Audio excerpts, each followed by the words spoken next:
Grand Canyon University's RN to BSN online degree program makes earning your bachelor's in nursing possible. Balance online coursework with local in-person clinicals to position yourself for potential leadership opportunities in the time you have from wherever you are, leaving room for what matters. Achieve your goals with your personalized plan and team behind you. Find your purpose at Grand Canyon University. Visit gcu.edu. Isn't it about time for somebody's favorite radio program? Yeah. 97.3 ESPN presents The Sports Bash with Mike Gill. When I'm driving, I got a guy on the radio who talks to me. I can't see him, but he talks to me. Now, live from inside the Ocean Casino Resort Studio, here's Mike Gill.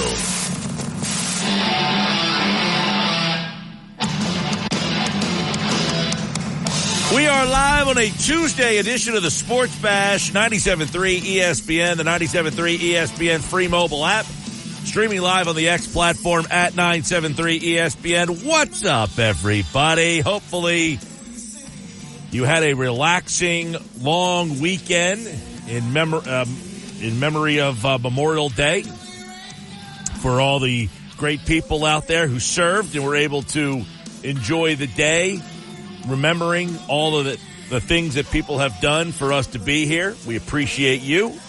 We thank you for that.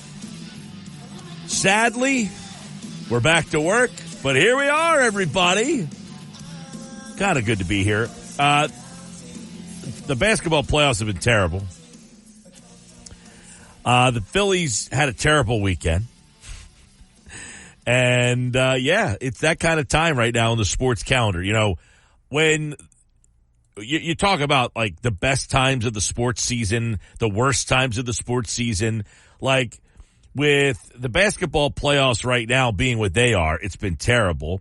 The baseball team is so far out in front, like, yeah, you're having fun with the baseball team, but it's really the only game in town. The football team has OTAs happening today. We'll get into some Eagles stuff, but obviously, it's kind of a weird sports time. This is kind of like the doldrums of live sports because you really don't have a lot of live. I mean, other than the conference finals going on in hockey and in basketball. But if you're not, like, into them, and right now they're not giving you a big reason to be into them, at least on the NBA side, you know, baseball is all you really have day to day right now. And the Phillies did not give us a lot of reason to be excited over the weekend. It's the first time they've lost back-to-back games. You've got to go way back into the early part of the season. They lost back-to-back games in April against the Reds back on April 23rd and 24th. Since then, they have not lost in back-to-back games. And they lost 2 out of 3 to the Colorado Rockies, who, you know, we talked about it on Friday. That's a historically bad type of team. I mean, they're really bad. The Colorado Rockies stink. You think about this. The Colorado Rockies entering the game or entering the weekend, they had 17 wins. They were 17-33 when they started that series. And they just beat you twice in a place where it is notoriously a offensive place for you. And you scored 2 runs on Friday night and had 11 innings to try to put more on the board and still got 2 and scored 2 runs on Sunday. So the offense sputtered a little bit this weekend. Obviously, yesterday it was a sloppy game. There's a lot to discuss about yesterday's game, I think, big picture-wise. But losing 2 out of 3 to Colorado and opening yesterday with the way they lost, that game yesterday was just a sloppy game. I mean, Alec Boehm he had a rough day at the office. I mean, he was terrible in the field yesterday. And I didn't love his answers after the game last night. I mean, we'll play those a little bit later on in the show. But there's some things to take away from the weekend. There's a lot here. You know, it's okay to kind of micromanage the series, if you will, because in the big picture, if you win 110 games and look back and say, man, you lost 2 out of 3 against Colorado in May, is that going to matter? Not necessarily. But you can ask the question, can I be a 110-win team and be a World Series type of team if I'm struggling to win games against Colorado in May, I think that's something we can examine a little bit. So why did they lose 2 out of 3 to Colorado? Why were they unable to win the series after they had won series after series after series? Is it just, hey, they just didn't play well. They were on the road. They had been playing well, and you're playing the worst team in the league, and you kind of overlooked it a little bit, and they caught you on Friday night. I mean, Friday night, it starts with the weird Bryce Harper ejection. He gets tossed from the game, and now he's out of the game, and now you kind of have to, compensate for not having him. You've got Rojas in the 3-hole, and he comes up with a couple of spots. He goes 0 for 4. Bohm is 0 for 5. So between Harper, Rojas, and Bohm, you were 0 for 10 in the 3-4 spots in the order. That's not helping anybody.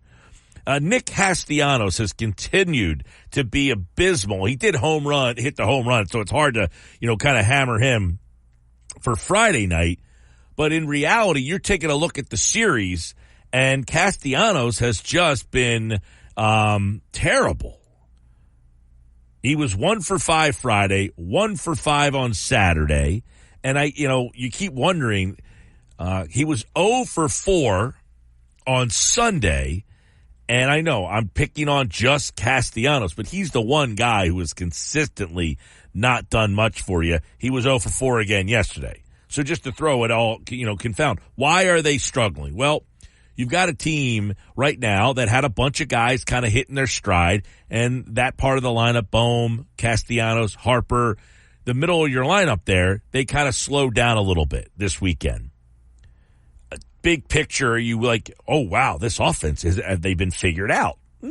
Listen, this is a very interesting team that we've seen over the years. They get hot, they get cold, they've carried, certain guys have carried, those guys that get cold. You go to the playoffs, Castellanos carries you, then he doesn't. But you do have a guy hitting in the 5-hole yesterday, hitting 198. That's a recipe for sputtering the entire offense. Like, Schwarber, by the way, is up to 236. He hit a home run yesterday. He feels like that June Schwarber is starting to come around, and he's starting to hit the ball. I mean, he's at 236. Can Schwarber get himself to 250? I mean, that would be unbelievable for a guy like Schwarber. Real Muto start to hit the ball. But Harper, this weekend, 0 for 3 yesterday. Boom, 0 for 3 yesterday. He's down to 311. Now, 311, I mean, still, he's having it, but he's seemingly hitting a little bit of a bump in the road here. So teams are adjusting. Now he has to make the readjustment. Nick Castellanos at 198. He's just been abysmal. And at the top of that lineup has 1 or 2 guys, and he is the bridge to the back end of the lineup. No bueno.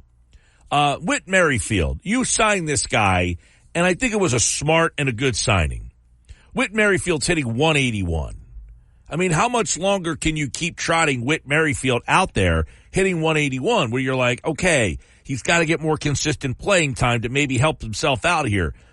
But he's hitting 181. It's hard to keep plugging him out there when you have other options. Christian Pache's hitting 196. And think about this. Yesterday, they had a starting lineup where the 5-hitter was hitting 198, the 7-hitter was hitting 181, the 8-hitter was hitting 196, and the 9-hitter was hitting 224. That's a tough day. That's a hard way to win a baseball game with those guys in the lineup. Right? I mean, if I told you, hey, you have 5, 6, 7, 8, 9, you have 198, 181, 196, and 224. So 224 is the best guy you got. That's a tough way to win a baseball game. You scored 4 runs yesterday, and you still had a shot to win that game. So there's a lot here. Walker, 6 innings, 9 hits. I've talked a lot about the Walker thing. I see people on social media, they're just blasting Rob Thompson for Walker. Why do they keep pitching Walker so much? I give you the answer to this question. They just want Walker to eat up the innings. They just want Walker out there. He's getting paid a ton and go out there and pitch 6 innings. So I don't think they're watching Walker and saying, well, he's not really good. We got to get him out of this game or we might lose. No, I don't think he handled the bullpen very well yesterday. Walker pitches 6. He goes to Ruiz. Ruiz is well, I don't want to say even Ruiz didn't even pitch that bad. I mean, the fly ball that Merrifield dropped yesterday is atrocious. I mean, that's an awful play by Merrifield. Awful. So, and Bohm was horrendous yesterday. He was horrendous yesterday at third base. And, I like Bohm. Listen, I got no problem with Bohm as a player. He was awful yesterday. And his answer afterward was unacceptable as well. So it just felt like yesterday was like one of those games. It's like 5 o'clock. I'm on the West Coast. It's just out of my routine, and I don't care. We're so far ahead. That's where you have to wonder, are you mentally sharp enough to have a 5 o'clock game on the road on Memorial Day when you really probably don't want to be there? And can you be overlooked at and get past it? And they couldn't yesterday. Like, I'm not going to sit here and micromanage Rob Thompson because he left Walker out there longer than he should have, quite frankly. There's no reason that Taijuan Walker should have been left in the game yesterday. He was terrible. He's getting hit all over the yard yesterday. But this goes back to, quite frankly, I don't think they care too much about Taijuan Walker. So if he's going to go out there and pitch and eat up innings, God bless him. I think there's a lot of, hey, we want to save the bullpen because the day before you used Dominguez, you used Kerkering. Suarez was not great. He wasn't awful, by the way, in the game. He did rack up 9 strikeouts on Sunday. He wasn't as sharp as he normally was. You used Dominguez 2 days in a row. So I think there was a little bit of, hey, let's just kind of try to let Walker kind of eat up some innings here. The game on, what night was that? Friday night. They pitched because Sanchez couldn't get out of the 6th. So they had to go Kerkering, and he went longer than normal on, I guess that was Friday night. You had Hoffman, Alvarado, because you had the extra inning game. So because you had the extra inning game, you used a couple extra pitchers. So I think by the time they got to that game yesterday, it's more of like, listen, in a playoff game, Rob Thompson, first off, Taijuan Walker's not pitching a playoff game. Let's start there. Secondly, if the pitcher in a playoff game was pitching the way that Walker was yesterday, he would have been yanked. So I don't sit here and judge Rob Thompson for leaving Walker in there. He's developed the pattern of, hey, you know what? If Walker's going to pitch, we're going to get 6 innings out of this guy. We're going to get 6 innings out of the guy, and we're going to turn the rotation back over to Wheeler and have a fresh start on Tuesday. I didn't like yesterday. He went to Ruiz, and then he went to Strom for some reason. And I'm imagining, I got to say he went to Strom yesterday because Strom hadn't pitched for a little while. I don't remember the last time Strom, I'm trying to remember the last time Strom was, he didn't pitch at all over the weekend. He did not pitch in Colorado from what I remember. He might have pitched back in, he pitched May 22nd back in Texas. He was the last time Strom pitched. So I didn't like him bringing Strom into a 4-run game, but I'm imagining they got to a point where they're like, all right, we got to get Strom some work. He hasn't pitched in a while. So he got an inning yesterday. Because I saw a lot of people like, why is Strom in a 4-run game? And I agree. Why am I pitching? Like, I think he could have possibly put Strom in the 7th instead of Ruiz. He went to Ruiz in the 7th, and Ruiz has actually pitched a lot here in the recent past. He's pitched, I think he pitched twice in the Colorado series. So, and by the way, this Ruiz has been pretty darn good for you. I mean, it was just a weird game yesterday, a 5 o'clock start, it was just a weird situation. But I'm not going to hit the panic button because Taijuan Walker got left. We all acknowledge, like, if you're not cognizant enough to see, like, Taijuan Walker keeps getting, like, they keep letting him pitch into the 6th and 7th inning. It's almost like, and I've said this before, I always feel bad for the guy. Like, we're going to get 100 pitches out of you, dude. Like, we're just going to keep rocking you out there until something happens. Like, no one's wishing anybody to get hurt. And I don't think the Phillies want the guy to get hurt, but they're just like, listen, we're paying you a boatload of money. You're not getting 3 innings here, dude. You're getting 6 to 7 innings for us for that money. You're the 5 guy in the rotation. We're just going to kind of roll with you every 5th day. and get as much out of you as we can. And I think that kind of felt like yesterday. It was almost like they're hitting this guy around, and we're just going to keep rocking and rolling with them. So they did not look good yesterday. The ball in the fifth inning, the ball that, that game, that at that moment in the fifth, when Bohm makes that error and San Francisco scores 2, because they go up 3. Then you get 4 between the third and the fourth inning. Now you're up 4-3. And it's like, okay, this is going to be one of those games. And then they get 2 again in the fifth, and it's all because of that error that Bohm makes. And then they get another one in the 6th, 2 more in the 7th. And at that point, you're like, all right. It just seemed like they were like, we could go any place else in the world other than where we are right now.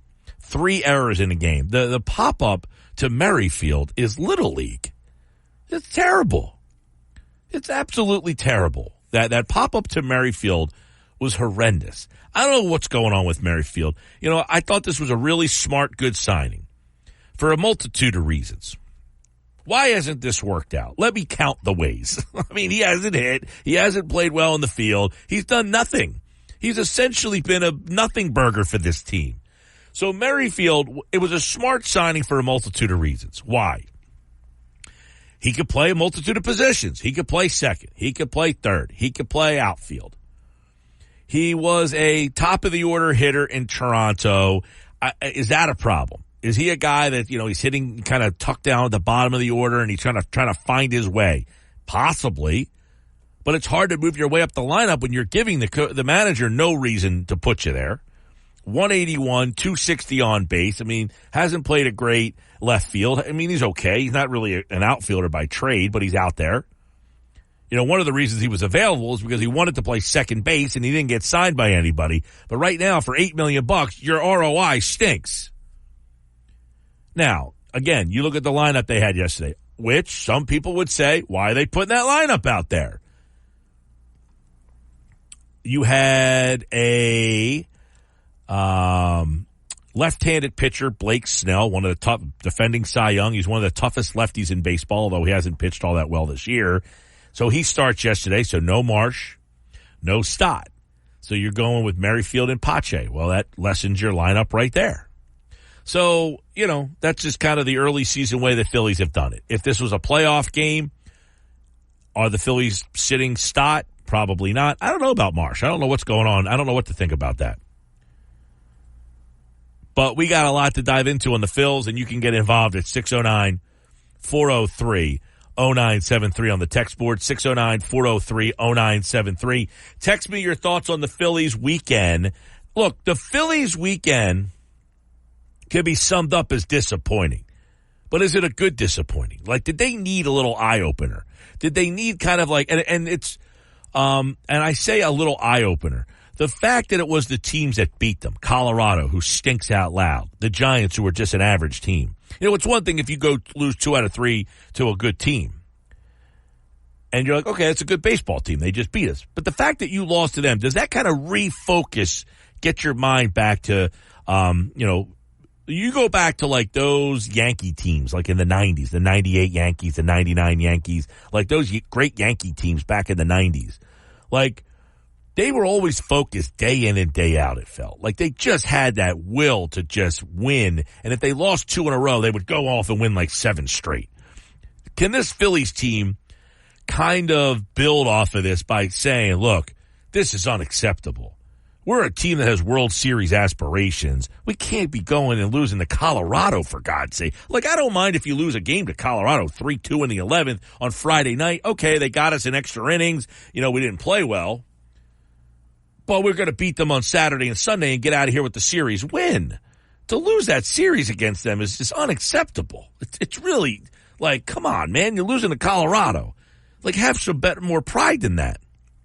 That's what bugs you about it. That's what bugs you about it. I'm not sitting here saying unacceptable, things got to change, start kicking. I mean, that's not where we're at. But come on. Have some, build from this. Learn from this and say, look, we're better than this. We're better than this, and we're going to show it. And you go out. Now, the problem is, you go out to San Francisco yesterday, and you look disinterested in that game. right? They looked disinterested in that game yesterday. Bohm's answers after the game, we're going to play that audio a little bit later on, but I don't know, man. I know Bohm, he said the one thing, I bleep and hate this place. And then he fixed it. He said, come on. I said something. And he's become he's built off that, so good for him.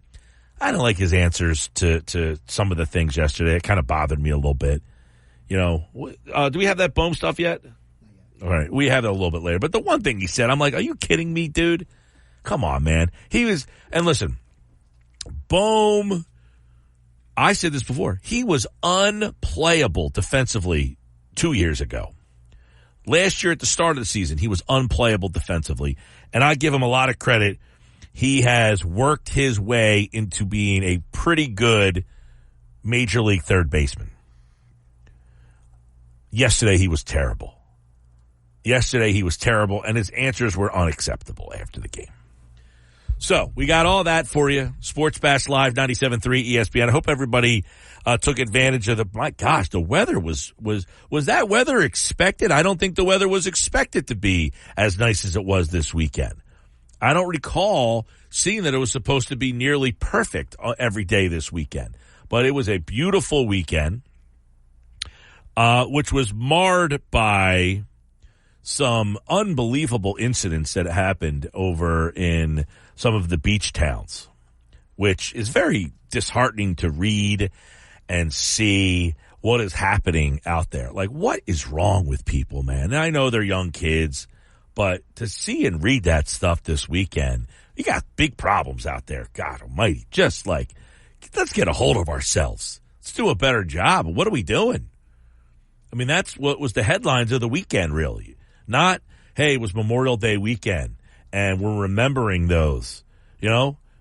First observed Memorial Day back in the 1800s to honor those who served and died in the Civil War, and we're reading about stuff like this. Come on, let's do better. Let's kick off the summertime with better stories in that. But the weather was beautiful. It looked like the beach crowds were out of control, like just like obnoxiously ridiculous.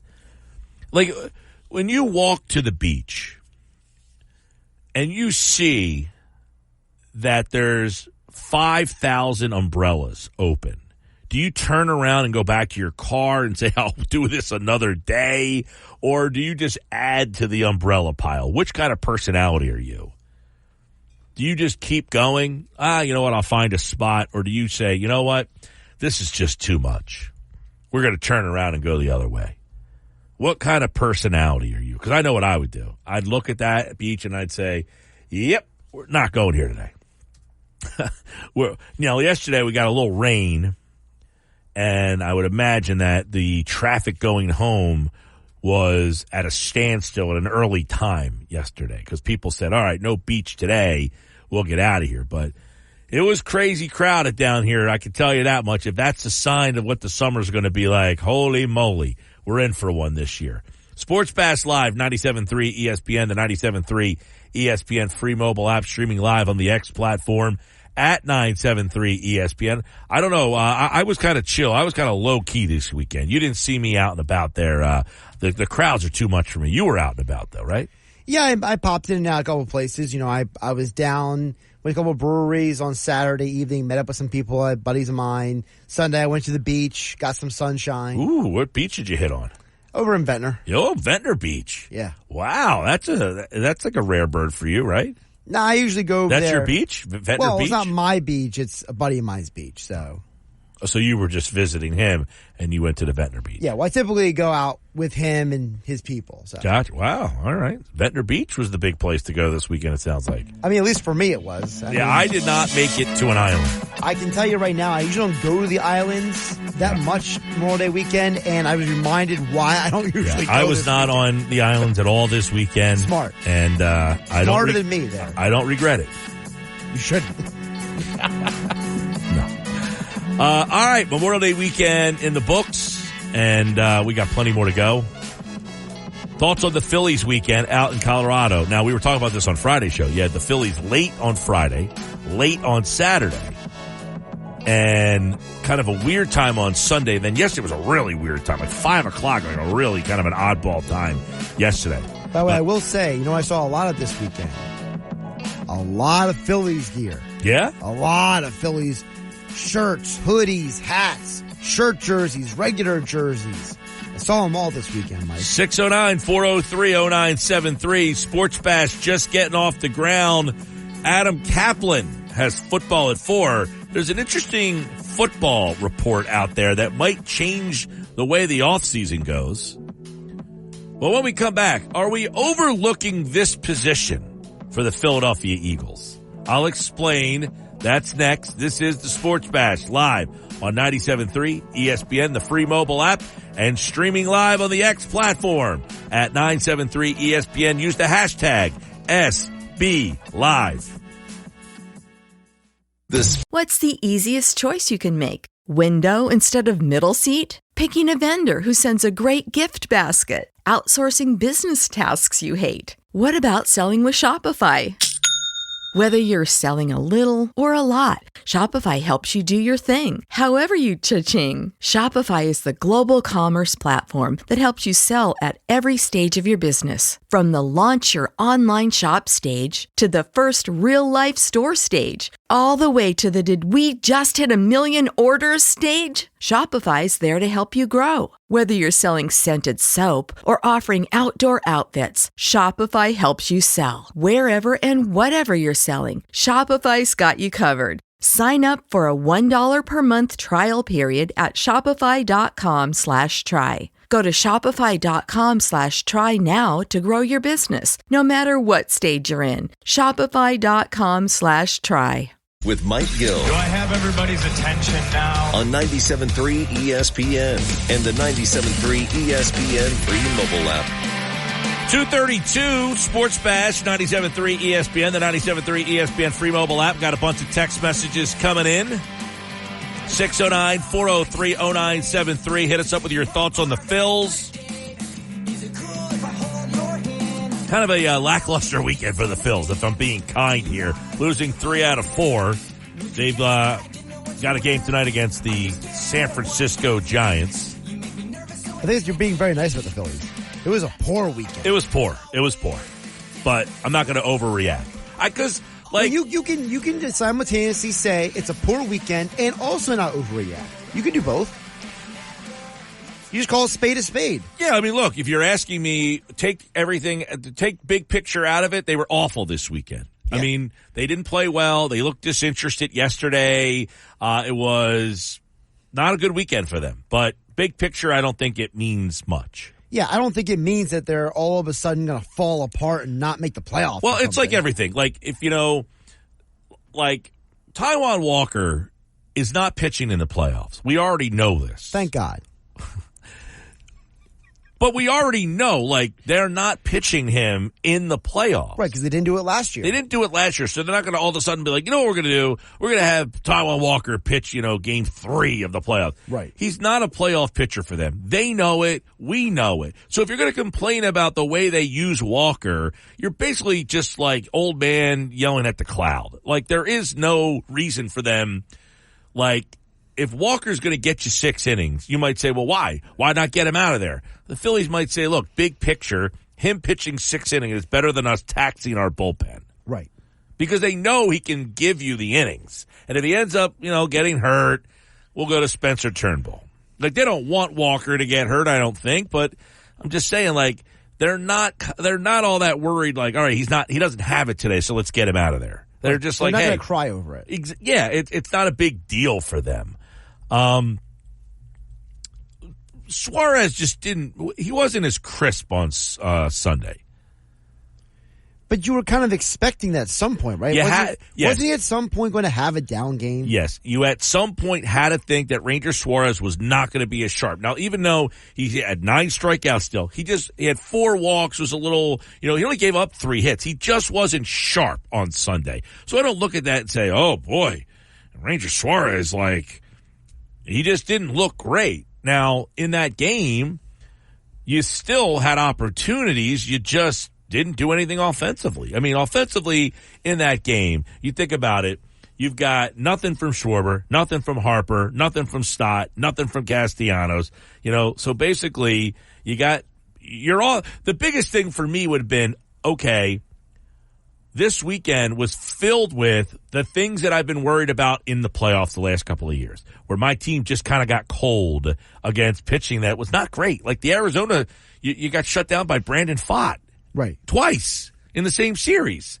So the pitching performance from Suarez, you had to think was coming at some point. The Walker game, I'm not going to overanalyze that game because I don't look at Walker as a guy who's going to pitch in a playoff game. Right.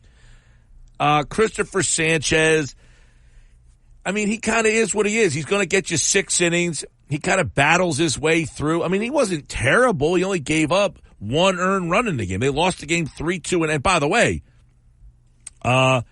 Alvarado gives up a home run to a pinch hitter with, I believe it was 2 outs in the 9th. I mean, they're an out away from winning that game. And he had been almost perfect in his last several outings. Yeah, so that's not a game that I'm going to just get overly critical of. They just didn't score. The only thing I would say is the offense, to me, was more the issue than the pitching this weekend. And honestly, that should always be the biggest issue, because were we not told in the past by Dave Dombrowski that they built this team to hit? He has said that multiple times over the years, Mike. So at the end of the day, shouldn't we always look to the offense first, knowing that this organization built this team with that mindset? That's been the problem for them the last 2 years, in my opinion, is the offense has been way too streaky. The strikeouts in the World Series against the Astros. Last year, the cold streaks they went through in the games against Arizona. Yep. That's been their problem, is the inconsistencies of the offense. To me, the pitching's not the problem. And yesterday they lost the game. It was more pitching and defense oriented. Walker was just, he got hit all over the place. The defense was terrible. I don't know if Bohm makes the play in the 5th. Is that game different? It certainly could be. I won't dismiss that, but I will say at some point, the offense from that inning on has to do something more than they did. They barely did anything the rest of the final 4 innings. Yeah, and the Merrifield play was terrible too. Well, like you said, you brought the question up last week about Merrifield. Is Merrifield the guy that Dombrowski gets to the deadline and says, you know what? The experiment was worth trying. It's not working out. Let's go find another right-handed hitter who could play multiple positions. Yeah, how long do they keep the Merrifield thing going? I mean, I think last year, for instance, is he the reverse of last year? Merrifield last year had a great all-star first half. He cooled off in the second half. Right, like Nick Castellanos. So is he, I guess the questions you have to ask with him is the second half an indication that he is slowing down in general? Or is he just, he's off to a slow start, but there's a hot streak in there somewhere? Well, also, there was that idea in the past, and this doesn't exist anymore because we have so much interleague play, but remember in the past, Mike, that whenever a guy switched leagues, there was always that, hey, a guy needs time to adjust to the league and all that stuff. And so, if this was 25, 30 years ago, that would be our excuse for Merrifield. Oh, he's just adjusting to the National Switching League. Leagues, yeah. But now you can't say that anymore because everybody sees each other. Yeah. Well, think about the Bohm error. They ended up scoring 2 runs because of that error. Who knows what happens? And that was such a deflating moment because you just saw everyone's body language just deflate. It wasn't just Bohm. You look across the diamond, everyone was just like, ugh. It was, the whole game just felt like that. I don't want to be here. What are we doing? Why are we playing on Monday of Memorial Day at 5 o'clock? It was that's what it feels like. Well, that's only 2 o'clock out there. It's just a weird. Does that make it better or worse? I don't know. Yeah. So why are we playing this game at 2 o'clock? It was just slow. It just felt like they wanted to be anywhere else but where they were. Hey, Mike, I think the Phillies were just down because they had to work the holiday weekend. Well, I mean, come on. When you're a professional athlete, you're working on the holiday weekend. So I don't know about that. I do think they just seemed disinterested in the game yesterday. He says, I'm sure you know how it is when you got to work the holiday. As far as the weekend words, I'm going south on 47, and the traffic is still horrendous coming from the shore. It's sickening, says Nick in South Jersey. Be safe out there, Nick. Yeah. I would say if it was unusual that you worked on Memorial Day weekend as a baseball player, maybe, but that's not unusual. I feel like people play games on Memorial Day every year. Philly's main issue is that they can't win a small ball game in October consistently. Not sure the solution, but I understand they win a lot of regular season games with Schwarber at leadoff. But I think not having a traditional lineup could also play small ball is the Phillies' issue. Well, I mean, Cole, you're not wrong about that. Is what has Rob Thompson said? You know, this team is built to what's the word he used? Slug. Built to slug. And if they're not slugging, that's a problem. If they're not slugging, that's a problem. So I do think they have been – their offense has had more versatility this year than just the home run. They have, like, you know – because Bohm's not a big home run guy, and he drives a ton of runs in. Right. They're not hitting – I think they are second in the league in home runs, but they don't have, like, a guy – who is like up for the home run crown. I think they just have a bunch of guys, homer here. They hit with runners in scoring position. I think they showed it up on the screen yesterday. They're like 293 with runners in scoring position. So they've got key hits. They just didn't get them this week. You're not going to get you're not going to be hot driving runners home all the time. To hit 293 with runners in scoring position, it means you go through peaks and valleys. Phillies are tied for fifth in Major League Baseball in home runs right now with 64. They are tied with the Astros and the Angels. Second in the National League, I think. Second in the National League, yeah. Most of the teams ahead of them who are not named the Dodgers are all American League teams. 609-403-0973, 609-403-0973. Andrew in Delaware says, do you guys think elevation could have played a part? I think Frank Close brought this up, and Frank's going to be on with the mailbag today at 5 o'clock. I think Frank brought up that he thought that Suarez looked gassed in the game. Because of being in Colorado. Exactly, yeah. No, that's what the question from Andrew in Delaware was. Do you think the elevation had something to do with it? And Frank brought up that he thought Suarez looked gassed, so that could have been an issue for him. I mean, it's certainly possible. Some guys are just not used to it. Oh, no question. No question. I don't know if that's the answer. I can't. No one talked about it. Yeah, I don't remember them saying on the broadcast anything. They didn't point it out on the broadcast at all that I remember, so. Sports Bash, 97.3 ESPN, the 97.3 ESPN free mobile app, streaming live on the X platform at 973 ESPN. Use the hashtag SBLive to watch the show. We've got plenty more to go, but I want to tell you about my friend Rocco over at Key Acura of Atlantic City and ask him about the Acura MDX low mileage lease for qualified customers with Acura loyalty for just $499 a month with $49.95 down. Or you can ask him about the Acura Integra, one of the most popular cars on the road, for only $349 a month with $39.95 down. That's it. No hidden fees, no extra charges. Only at Key Acura, Tilton Road EHT, the small but friendly dealer with convenient Saturday service hours and a big old fleet, I should say, of loaner cars. So you need to get your car service. Bring it on in. Tilton Road EHT, Key Acura. Tell Mike Gill from the Sports Bash sent you this deal. The offer ends May 31st. More Sports Bash coming up. Is there a position on the field that Eagles fans are overlooking? You might be surprised. That's next. The Sports Bash with Mike Gill on 97.3 ESPN and the free mobile app. 249. Are we overlooking this position for the Philadelphia Eagles? The last couple of years, the team has A.J. Brown and Devontae Smith, and they have had guys rush for over 1,000 yards. Last year, you had DeAndre Swift go over 1,000. You had Miles Sanders get about 1,200 yards for the Eagles.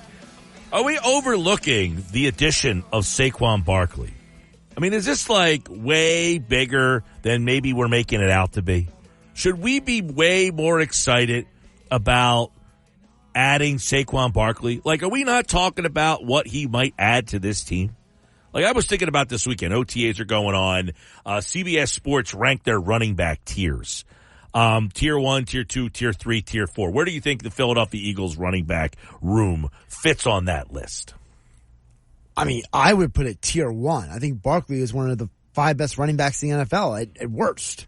So if he's one of the 5 best running backs in the league, We're definitely not as excited about this addition. I think other people. Now, I love having this weapon on the team, but I'm just wondering, like, why more people aren't like, dude, they added Saquon Barkley to this offense.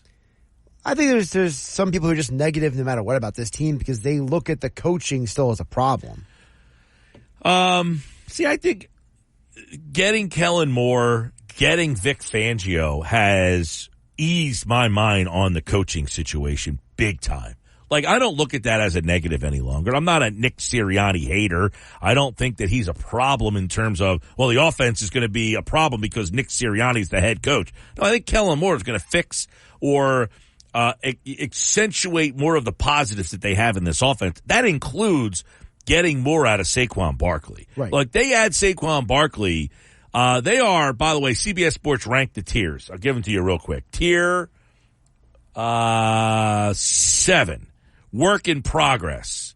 4 teams. Dallas is 1. Giants are 1. Chargers and Broncos. Sounds about right.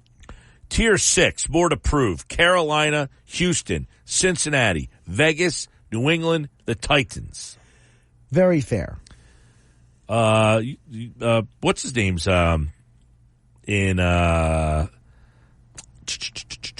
Pollard went to Tennessee. Pollard went to Tennessee. Yeah, Mixon. He left the Bengals. Where did he go? He went to Houston now. Houston. I think that's a pretty good addition for Houston. More to prove? I don't know. Joe Mixon's pretty darn good. You like him? I feel like they're looking at it as Houston didn't have a great running game last year, so maybe he's only moderately improving. Or maybe they look at it like Cincinnati got rid of him for a reason. Injury concerns. Colts and Browns. Tier 5.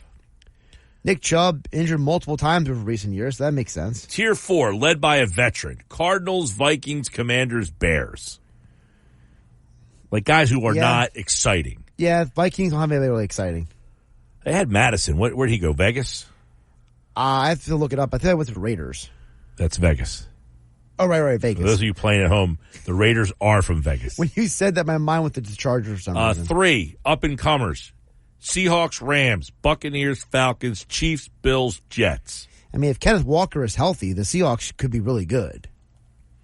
Tier 2, quality depth. Jacksonville, the Saints, Steelers, Miami, Detroit. It means they have 2 or 3 guys. I mean, Detroit does have, Gibbs, so he's pretty darn good. Tier 1, thoroughbreds.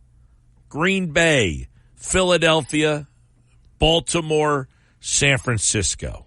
McCaffrey, Derrick Henry, Saquon, and Josh Jacobs. They're your 4 thoroughbreds in this league right now. You have one of them. I think it's more than fair. I told you, I think Barkley is incredibly talented as a running back. Yeah, I think that's something that we're not taking into account enough. Why is that this team added Saquon Barkley. Why is that? I don't know. It's a good question. I don't know why people aren't more excited about this offense has Saquon Barkley in it now. I mean, they've been wanting them to run the ball, haven't they? Exactly. Run the ball, Nick. From the run the ball crowd, you have one of the top 4 options to hand the ball to in football. And I just feel like we're not as excited about that as we should be. This should be something like we can't wait to see this team get on the field and how they're going to utilize Saquon Barkley. I know who is. Me. Sports Bash Live, 97.3 ESPN, the 97.3 ESPN free mobile app. When we come back, 10 deals that need to happen this offseason. One big one includes the Sixers. Stick around. This is the Sports Bash with Mike Gill on 97.3 ESPN and the 97.3 ESPN free mobile app. Now live from inside the Ocean Casino Resort Studio, here's Mike Gill. 3 o'clock, Sports Bash. Frank Close, his mailbag tonight at 5 o'clock. We'll do a little Frank and the mailbag. I saw his tweet today, or I guess it was yesterday, when he solicits people for questions. I mean, he got a lot of questions. The Phillies lose, there was some panic. We'll touch on them tonight at 5. By the way, you can listen to the Phillies Sunday night right here on 97.3 ESPN. Phillies and Cardinals. It's the Sunday night baseball game this week, and you can hear it right here on 97.3 ESPN. I'm Mike Gill. This is the Sports Bash. So Memorial Day weekend has come and gone, which is kind of a spot in the baseball calendar. Like if you're a team at Memorial Day that's like at a certain spot, you're generally going to make the playoffs. I think the Phillies are going to make the playoffs, and we all think that. But what about the Braves this weekend? So I got two things about the Braves stuff. One, they've lost Spencer Strider. He's out. They've now lost Ronald Acuna Jr. For those of you who weren't paying attention this weekend, he got a non-contact injury. He just went down between second and third base. He was kind of taking a lead, and he just went down. His knee buckled. He went down. So he's now out. So do you look at the Braves and think that they are not a team to worry about now?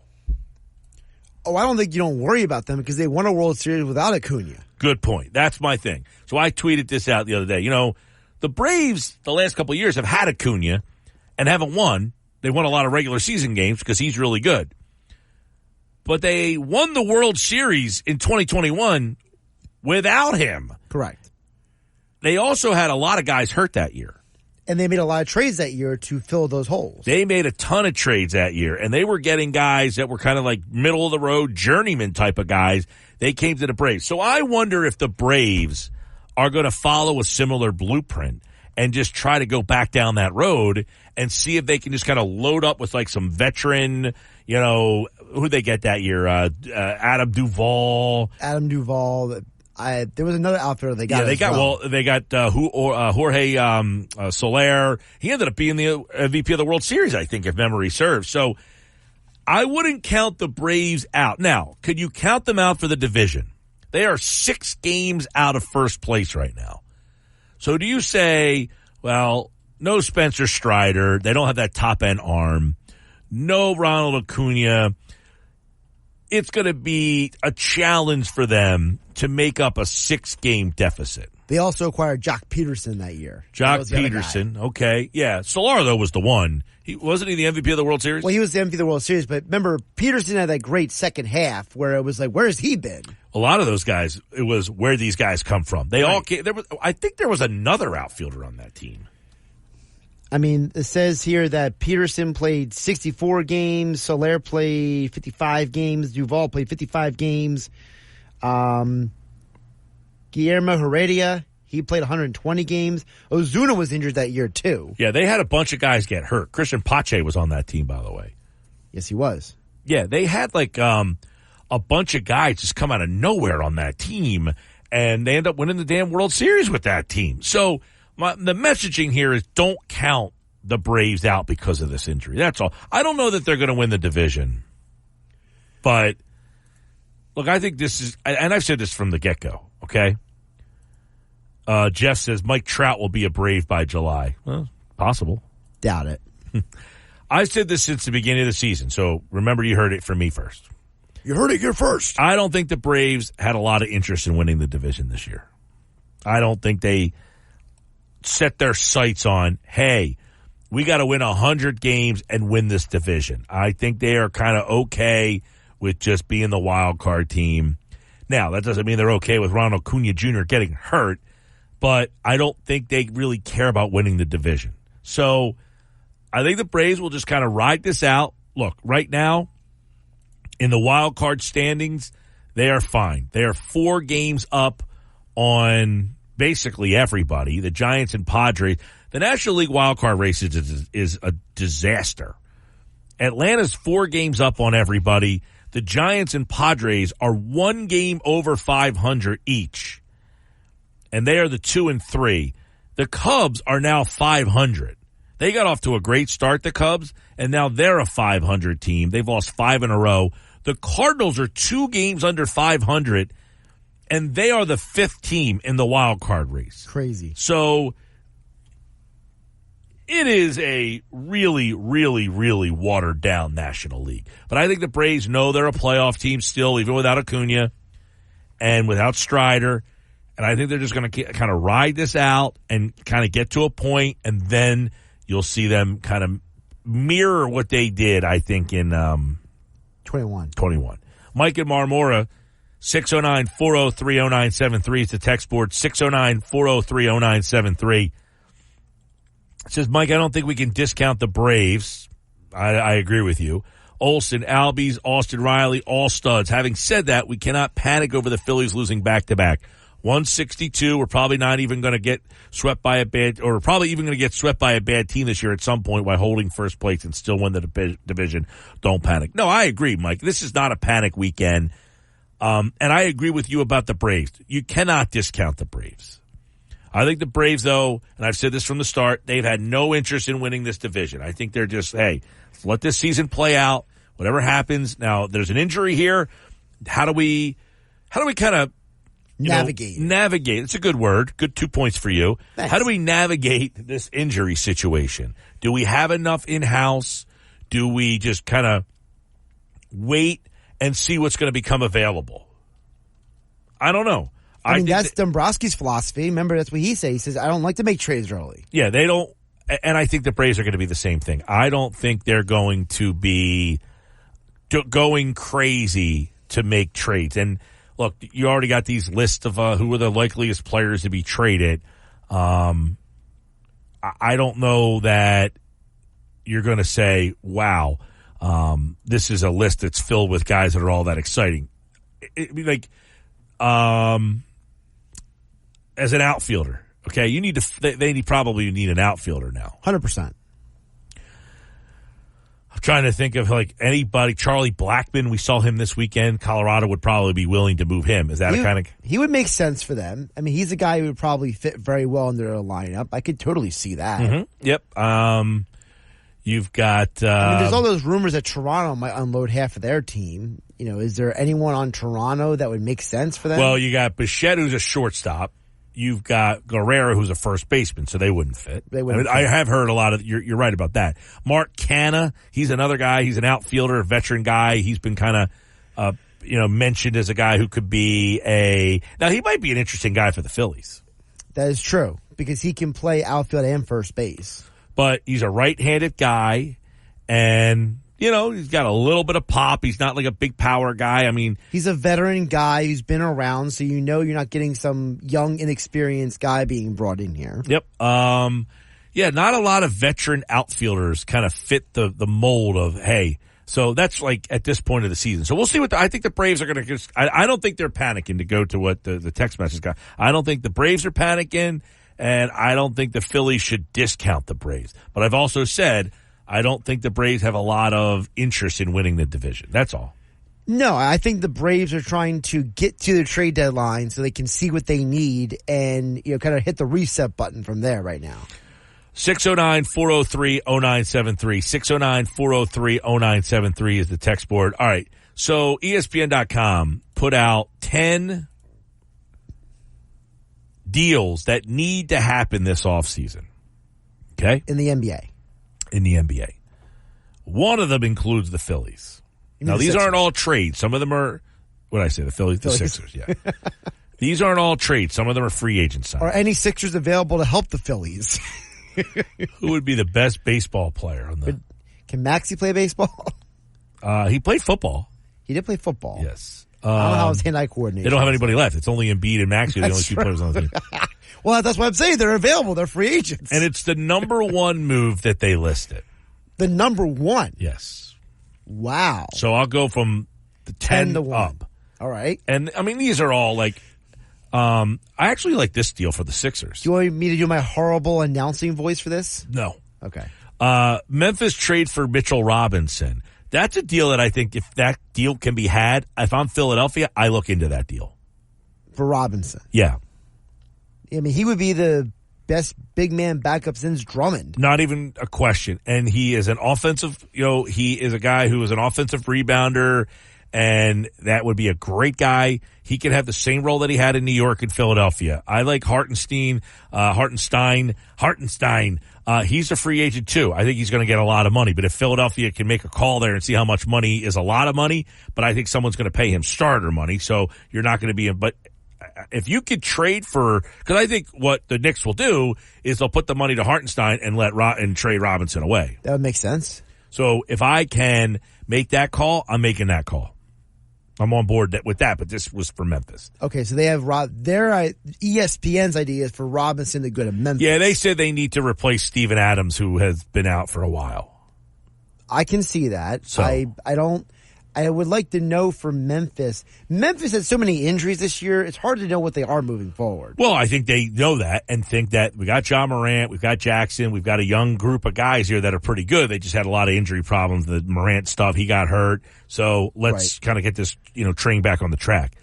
Number 2, I guess from 10 up. Number 9, Washington trade for Jarrett Allen. Now, I don't know why Washington would be mentioned in anything. Yeah, Washington is a dumpster fire franchise right now. Yeah, they just feel like a team that adding anybody to their team doesn't do much for them. So that deal, look, if I could trade for Jarrett Allen if I'm Philadelphia, I'm interested in that. What is Jarrett Allen being traded for? Does it say that? No, it just says Washington trade for, he's on a good contract that the Wizards would likely have to part ways with some of his draft picks to make the deal. If you're Philadelphia, can you part ways with draft picks and get a Jarrett Allen? Now, Jarrett Allen probably doesn't want to be a backup player. Yeah, I think that's the problem. Jarrett Allen would come to Philadelphia. He'd probably be looking for the next train out of town just because he wants more playing time. Right. But I would take Jarrett Allen as my backup center, obviously. Spurs trade for Darius Garland. By the way, really quick, any consideration to maybe get one of these big men to play next to Embiid to let Embiid maybe stretch the floor a little bit? With Allen, I thought about that in my mind right before he said that. I was like, hey, could you play Allen and give him like 25 look what minutes? Minnesota's doing. They got Gobert and Cat next to each other. Yep. Yeah, I think that's a possibility, definitely. Spurs trade for Darius Garland. Ooh, that's juicy. I think the Spurs are going to be an active team. They know they have a player, and they need to get that player somebody quick before that player decides, I don't want to be here. And I think Garland is the kind of guy that he seems like he can play with multiple types of players. He doesn't need to be in like this system or else kind of deal. Yeah. Let's see. Number 7, Clippers sign James Harden. So they bring him back. Shocker. Yeah. I mean, where else is Harden going to go at this point? Yeah, you're at a point with him where, nobody really wants him. Harden has to realize at this point that it's Clippers or nothing, or China, basically. Like, he is in that very weird mode where he is a step away from being Stephon Marbury, basically. Mm-hmm. Yeah, no, I mean, I think that it was a good year for him there, so they keep him there. This one doesn't make a lot of sense to me. Bulls signed Chris Paul. Chris Paul needs to retire. Did you see this story? I meant to talk about this Friday. It's in my actually rundown for Friday show, and I brought it to this one. An ex-referee called Chris Paul one of the biggest bleeps in the league.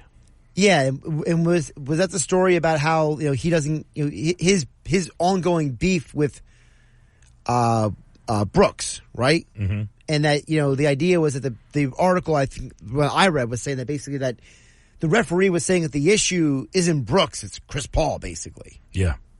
And that Chris Paul is basically a bleep with everybody. Yeah, that he is says he's one of the biggest bleeps in the league. Now everybody thinks that he's like this, clean cut guy, like he's in all the State Farm commercials. But apparently, this ex-referee said, no, he's actually, I can't use the word. Yeah, it's an interesting question because Chris Paul he's not like Harden where he's playing himself out of situations. He is in a situation where he can't stay on the court long enough to be in any situation. Well, I mean, if you're Chicago, you've got DeRozan who's older. Now you're going to bring Chris Paul in, another older guy. Lonzo Ball's coming back from injury. He's under contract. Zach LaVine's coming back from injury. He's under contract. What would be the point of bringing in CP3 there? Don't know. It doesn't make sense to me. I feel like that's one of those situations where maybe they're trying too hard to marry CP3 with Billy Donovan. All right, so that's that one. Next up, Orlando signs D'Angelo Russell. The D'Angelo Russell, I mean, it just seems like he just keeps bouncing from place to place to place, and he seems like he would be a good fit, and then you get him, and you're like, meh. Why would Orlando want him when they already have Well, Suggs it says and Fultz? Bonchero said that when he was asked what the team needs to take the next step, he quickly identified, quote, having a guy who can set the table and be reliable. We have a lot of guys who can make shots and make plays. Me, Wagner, Suggs, but I would rather be more of an offensive hub than a point guard, if that makes sense. It sounds like he's out on Markelle Fultz then. Oh, I mean, come on. You can't rely on Markelle Fultz. And also, isn't Anthony still down there? Cole Anthony? No. Wait a second. Am I confusing him with the guy? Yeah, he's there. I'm confusing him with the guy from Chicago. Which one in Chicago?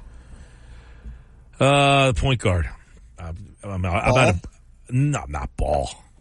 Caruso? No, I think I know the difference between Anthony and Caruso. Levine? No. White? Kobe White? Yes, Kobe White. Kobe White. Now, of all those guys, I mean, did everybody just listen to what I heard? I said that Cole Anthony reminds me of the point guard on the Bulls. You threw at me Caruso. And Lonzo Ball. And Lonzo Ball, who hasn't played in like 3 years. Before you Kobe got White. to the one guy who resembles Anthony. Okay, I'm just throwing that out there. It happens. Yes. No, he doesn't remind me of Caruso. I would hope not. Or Ball.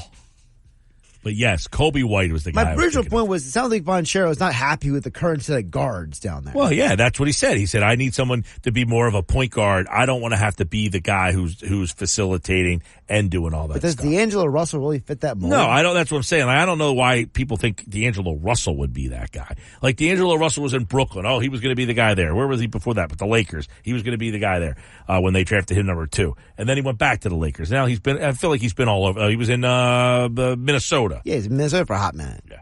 All right, next up. Lakers trade for Trae Young.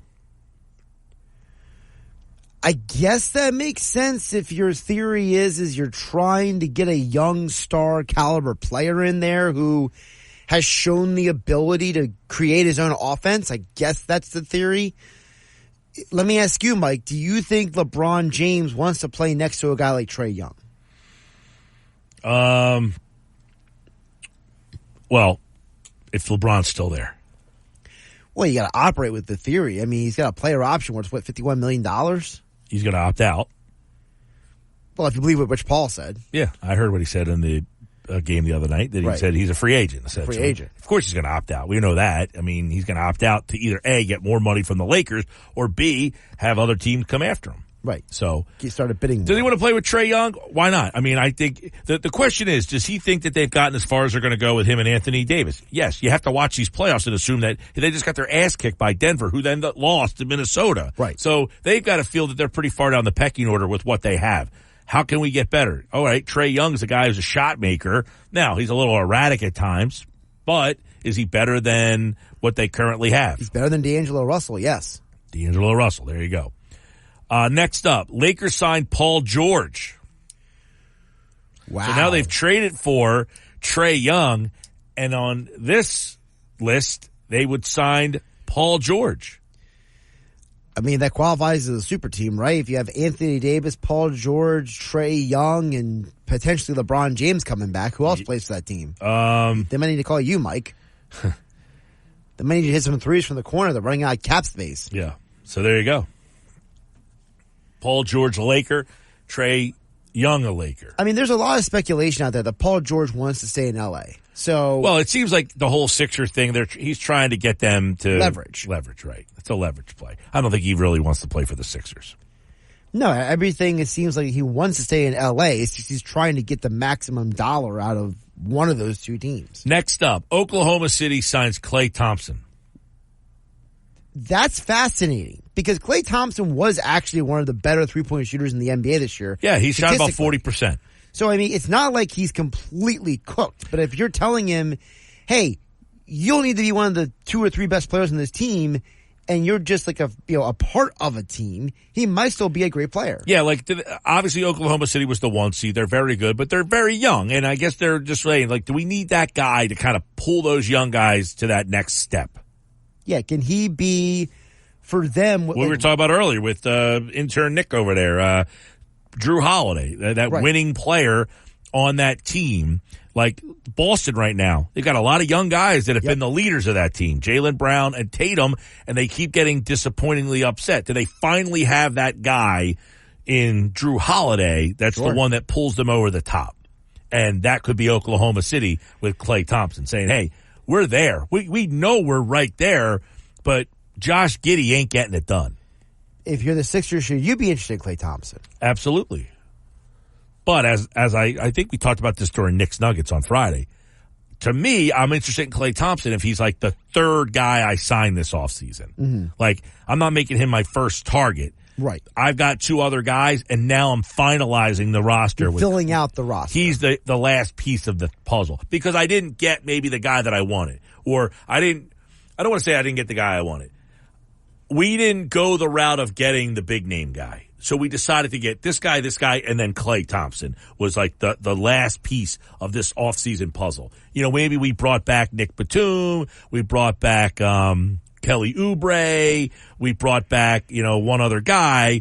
We signed this guy, and then we brought in Klay Thompson as well. Yes. So now that's how I would say, yes, I would be interested. Number one on the list, 76ers signed LeBron James. Oh, man.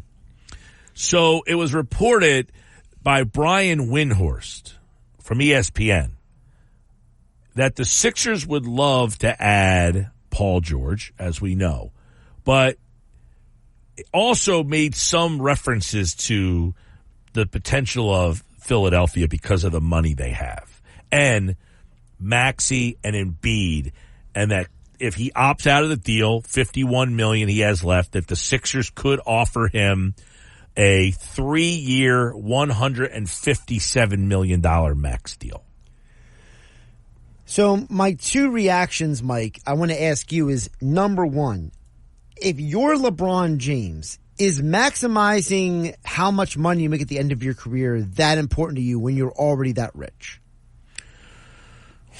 We don't think like rich people. Well, that's what I'm saying. People like LeBron have taken less money in the past. I mean, if the Sixers, I don't think offering him the ability to offer him the max isn't the thing. It's that they can offer him the max. He's not like that's appealing to him. I don't think he's going to go to a place that's going to offer him $80 million. Mm-hmm. Now, maybe if it's for 2 years, but no, he's only getting $40 million for 2 years. Right. So no, I don't think he's at that mindset. If Philadelphia says, I can offer you the max 157, I think that to him makes that a legitimate offer. So my second question is... He's not going someplace less for less. Right. So my second question is, do we really think LeBron James wants to go somewhere new? Because remember, when he left Miami, he went back to Cleveland. So if he leaves the Lakers, is he really interested in planting his tree in a new spot? I have no idea what to think about what LeBron wants to do. The whole son thing being incorporated in this. All of that is in play here. Does LeBron want to win a non-bubble title with the Lakers? Does he think he can even do that? Is he at the point where he thinks they've gotten as far as they can? Does he not want to keep moving? Does he want to go back to Cleveland? That's what I'm wondering. He was at the Cleveland game recently. Yeah, I don't know what to think of all that. But that's what ESPN.com thinks. 10 NBA deals, trades that need to happen this offseason. They have front page, LeBron wearing a Phila jersey. Oh, the Phila jersey. 23. He's got the blue Phila 23. They make an interesting case. Sports Bash Live, 97.3 ESPN. Sports Bash is on Twitter X at 973 ESPN. You can watch the live video there. Use the hashtag SB Live to see the show. We got plenty to go. Coming up at 4, it's Adam Kaplan with a look at Eagles OTAs. But when we come back on the other side, I hate these answers from Alec Boehm. You'll hear what he said coming up next on the Sports Bash. It's this Mike Gill. And I am the voice of the voiceless. On 97.3 ESPN and the 97.3 ESPN free mobile app. 3:32. Sports Bash this hour brought to you by Broadlee's Plumbing, Heating, Air Conditioning. Broadlee's, your trusted source for heating, plumbing, installation for generations. Call them 609-390-3907. Online, Broadlees.net. This hour of the Sports Bash. Thanks to Broadlees for bringing us that. Phillies tonight, they're in San Francisco, so it's a little later time than normal. We've got 9:45 start time for the Phils tonight against the Giants. Who's pitching? Wheeler tonight, right? Wheeler, I think, pitching tonight. Let's talk a little Phillies here. Alec Boehm had a rough day at the office yesterday. Now, he famously said, I hate this bleeping place. And then he said, I said it and I didn't really mean it. Yesterday he had a bad day. He had a bad day yesterday. He made 2 plays in the field, maybe more than that were unacceptable, one of which led to 2 runs, and he was asked about it after the game. Alec Boehm gave an answer that I find to be somewhat unacceptable. I mean, I'm not going to just go panic and go take a bunch of ground balls for no reason. I missed a couple balls. I didn't make a play, and, that's just what it is. I mean, it's a hard game. It'll humble you, so get back to it tomorrow. All right. See, I don't have a problem with a lot of what he said, except for, I'm not going to go out and, take extra ground balls. All right, listen, the messaging there is terrible. So you're basically telling young little Johnny over there, hey, you make a couple errors, you don't need to work hard and maybe put your mind back at ease. Instead, I get it. Baseball's a tough game. I understand all that. But the messaging that I'm not going to go out and go take more ground balls, if that's what you're suggesting, it's almost like I'm a professional. I don't need to go out there and take more ground balls. You know what? The messaging should be, hey, listen, maybe I do need to focus back on the basics and take some more ground balls, because what I did yesterday, or today I should say, was unacceptable. The way he played those balls was unacceptable. His positioning was poor. And for him to say, I'm not going to go out there and go take more ground balls, was kind of like, I'm a little higher and mightier than you guy asking the question here. And I don't like that messaging from Alec Boehm, a guy who generally I support and have been very positive about. But you got to call him out when you got to call him out. I didn't like that answer at all. He went on to say this, which I'll give you my reaction in a second. If you're one that believes in slumps and all that, I mean, it's just, the game's hard. It is what it is. So, I mean, there's going to be times where plays you normally make, you don't make. And that's just a game. I mean, you play 162 games, there's going to be days where you just straight up suck. Everybody's human.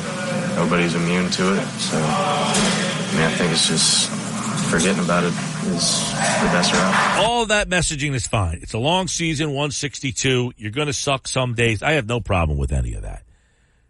All of that is fine. Hey, it's a long season. Okay, you're right. Some days you're going to suck. Sometimes you're going to go through slumps. You're absolutely right about that. All of these are acceptable answers. See, that part there, you could say, all right, Alec Boehm, those are acceptable things. It's a long season. You go through the ups and downs, and you got to just move on. All of that is the way he should have answered that question. See, he answered it right the second time. The first time said, I'm not going to go out there and take the ground balls. This is where we talk about, does this team have the mental fortitude to go through the roller coaster ride of a 162? And that answer there bugged me a little bit. I'm not going out there and taking ground balls. I had a bad day. All right, you just say that. You know what? I had a bad day. It's a long season. It's 162. I love the fact that he said, you're going to suck some days. Yeah, today was one of them, dude. But the fact that he threw in there, I don't need to do this. I don't like that messaging at all. It's a poor message because it's not just because it's a bad example to the younger ball player that you don't need more practice. It's a bad message to the everyday person who says, hey, when I go to work and I have a rough day, that I need to go maybe recalibrate and do a better job the next day. If I come in here doing my job, or the person who has to go as a construction worker, or whoever someone's job is, if you have a bad day, there's nothing wrong at the end of the day being like, okay, where did I mess up? What do I need to get better at? What can I do better tomorrow? Boehm is being basically dismissive of that kind of mentality. I think that is the problem, the messaging that I have, Mike. It's the fact of, like, if he didn't say anything, if he just said, look, I know I had a bad day, it's a long season, maybe I'm hitting a little bit of that slump a little bit. But, you know, like, that's the thing. We all would have been okay with that. Exactly. It's 162. What do you think, I'm going to go out and take ground balls now? Like, belittling the thought process. And I don't know what the question was. Like, hey, do you think you need to take extra ground balls? Like, you're struggling defensively? I have no idea. But it was almost like he was above, like, getting extra work in. He was dismissive. If he's struggling a little. Like, if I'm struggling a little bit, I don't need to take extra work. I don't need extra ground balls. It's a long season. And then it'll just eventually, voila, morph back into being okay. And it might, but I just didn't like the message there. And if all of it is, again, goes back to what I said at the beginning, it's all big picture for me. Is that a championship mindset? Is Alec Bohm a championship player? In other words, he's having a great season offensively. I'm not going to sit here and criticize him offensively, but with that mindset that he just brought to the table, you're in Game 5 of the World Series and you make 2 errors in a game, the next day, are you not going to say, you know what? I got to get out there at 3 o'clock tomorrow and take some extra ground balls and make sure that doesn't happen again tonight? Or do you just kind of blow it off and say, it's a long season? Well, now you're at the end of the long season and that thing just came up. So do you think what he said there, was that an expression of a frustrated guy, or was that an expression of a guy who doesn't get it? That's a good question. It's a fair question. He's a young guy. I don't know what to say about him yet. I mean, I know he's been here, but he's still kind of like in that, like, we're starting to kind of see him morph into something different. Right. And I don't know. Is he a leader? Is he not a leader? This team has Schwarber. It has Harper. So, Real Muto. You've got those 3 guys who I'm sure are kind of like the leaders of this team. So, Bohm, I don't know where he fits in on that pecking order. So I think there's still some immaturity in Bohm, a little bit, no question about it. But I do think he's kind of growing into whatever his role is on this team. I don't know what that is, to be honest with you. He's not usurping those 3 guys, I would say. No, he's not. But it's interesting to try to figure out, because when you look at a guy like him, and you know, we've made the comparisons, Mike, to past Phillies teams, right? The 2008 Phillies, the 93 Phillies, and most of the best players on those teams had specific roles. So then is Bohm, what is he like? The weird then? part about it is Bohm right now is the most productive hitter on the team, but he's not the veteran leader. Correct. You know, where Bryce Harper, I mean, you can make an argument that Bryce Harper has been just as, I mean, Harper's starting to come on, his batting average. What Bohm separates Bohm apart is the RBIs and the batting average. Right, the RBI is monster right now. Yeah, and with hitting with runners in scoring position, all that kind of stuff. He is, you know, very good in that situation. But he's, as the most productive hitter overall, he's not the leader of the team. So you got to kind of find your way there. Right. So, like, you know, when you look at, again, some of the guys in the past, you know, does he fit more into, hey, on the 93 team, you had Dalton and you had... certainly not Dalton. No, but what I'm saying is you had those leader guys, but then you had a guy like Pete Incaviglia who's kind of out there smacking the ball around. Yeah, see, I would put him, like, on a higher spot than Pete Incaviglia. Is he like Ibanez in 2009 where he's just having an amazing year? No, Ibanez was a big-time leader on that team. In fact, to the point where Ibanez has gotten managerial consideration around the league. So he's more so an anomaly than anything else. Well, as I was saying, I don't think we know where he is yet. I think he's kind of finding, you know, it's like he's, 26 years old, 27, 28 years old. He's somewhere in like the, you know, his mid-20s right now. So I think like he comes to a team where it had Schwarber and Harper and Real Muto, and he's kind of like finding out who he is and where he is. And, you know, you got Marsh on this team, who's another guy who's, I don't want to say like a leader, but a rah-rah kind of guy. Well, he's a locker room guy. Exactly. He's a culture guy. By the way, Bohm is 27, turns 28 in August. Okay. Well, you're seeing Bohm materialize from marginal, like average, you know, just like offensive player to really good offensive player. Like he's making that jump right now. Now, He just said it. It's a long 162. Can he keep this up? Like at the end of the year, we're going to look up and Bohm's hitting 310. We're going to look up he's hitting 300. We're going to look up he's hitting 390, 290, 285, 275. I mean, he's got a long way to go to hold that average up. You know how hard it is to be a 300 hitter. I mean, that's asking a lot. That's a long summer of baseball for a guy who's never come close to hitting 300 to now, hey, have you graduated to a guy who can hit 305 with 20 homers and, 130 RBI? That's a big season. And I think it's like golf. When you suck at golf like I do, I can hit some great shots from time to time. But the mental anguish it takes to do it for 18 holes every shot. Like, okay, first shot off the tee. I'm going to have a great day today. I'm going to focus the whole time, and I crush one. And then that second shot, I suck. And I'm like, already you're like, oh. And you already lose that mental focus. He has maybe been mentally sharp to May 27th and is realizing how tiring it is to stay mentally sharp every single day to be a great hitter. But that's what makes baseball unique, right? It's a game of failure. Sure, but it's a game where the best players fail 70% of the time. Right. But so if you're not sharp for 1 day or 2 days or 3 days, all of a sudden you go from 320 down to 310 or 315 down to 311, and you slowly see that thing to where you're like, I don't know how to stop it. And it beats you up. We'll see if he can get out of it or if this is going to be something that carries over. I didn't like his answer. That's all I'm saying. I hope it doesn't carry over.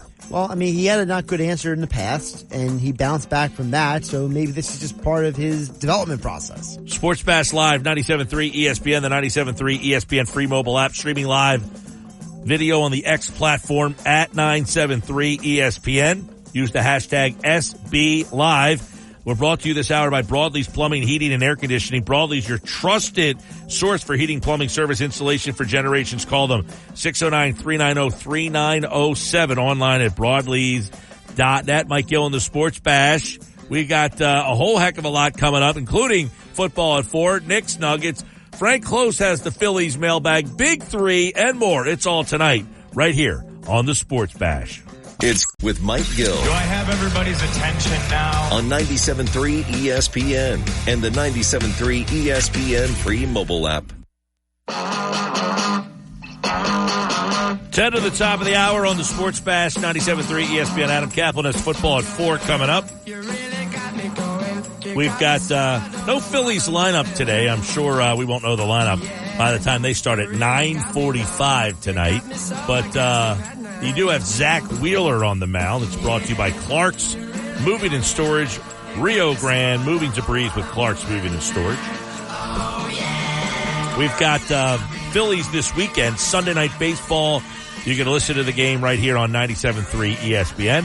I'm Mike Gill. We've got Adam Kaplan coming up, football at 4, Knicks, Nuggets. The Phillies mailbag tonight. Frank Close. He got a ton of questions. I mean, I usually get to see a lot of the questions come in, and he had a ton of questions come in. It's like they lose 3 out of 4, and then all the panic starts, right? What do you do with this guy? Why is this guy playing so much? Why is this guy going? What are you playing this guy for? How come you play this guy so much? It's kind of funny. Like, I liked it. I liked seeing the panic all of a sudden. It also makes you learn a lot about. It makes you learn a lot about who people are deep down. Like, are they really people who have big picture? Are they realists, or are they just panic button people? Yeah. Well, I think we talked about this with Mike Missanelli on Friday's show. We are a fan base that is used to complaining. We generally like to complain. We don't have a lot to complain about with this team. So they gave you something to complain about this weekend, and you took advantage of it. You're going to make me complain? All right, I'll complain. I like to complain. Why is Merrifield playing so damn much? It's a fair question. I mean, I think, like, they signed Merrifield. They gave him some decent money, and they thought he was going to be an important piece of the team. I see what they're, you can't. It's May. You're in first place. You can't just start giving up on guys. So they're going to just keep. I don't think. Look, when push comes to shove, they showed us last year, like Taijuan Walker pitched all season, but when push came to shove, they didn't have a spot for him in the rotation. They made the right decisions. They made the tough decisions by telling him, you're not a part of this rotation. And by the way, he wasn't happy about it. So you got to keep that in mind by understanding that if there's a tough decision to be made, they'll make the tough decision. I have faith in that. I just wonder, Mike, at what point do the Phillies decide that something needs to be done? The fans can panic on, May 28th, but, is there a point where if the Phillies have certain guys still struggling, do the organizations say, okay, enough's enough? There's really, there's really two guys in this conversation. Merrifield and Castellanos. I think everybody else is kind of pulling their weight in some capacity. Mm-hmm. Castellanos hitting under 200 as we get to June. I think by the end of June, if he doesn't start creeping up until like the 230 mark, meaning he got pretty hot to get himself there, you got to start wondering, at the very least, okay? I'm being on the, I'll say I'm Nick Castellanos' biggest fan in this moment, which I'm not, but I'll just play along here. You might have to, at the very least, wonder, do I need to find a left-handed bat to platoon him? Against lefties, he's hitting 203. Against righties, he's hitting 196. Yikes. So he's not hitting good against lefties or righties, but maybe just to say, hey, we're going to let you hit against lefties.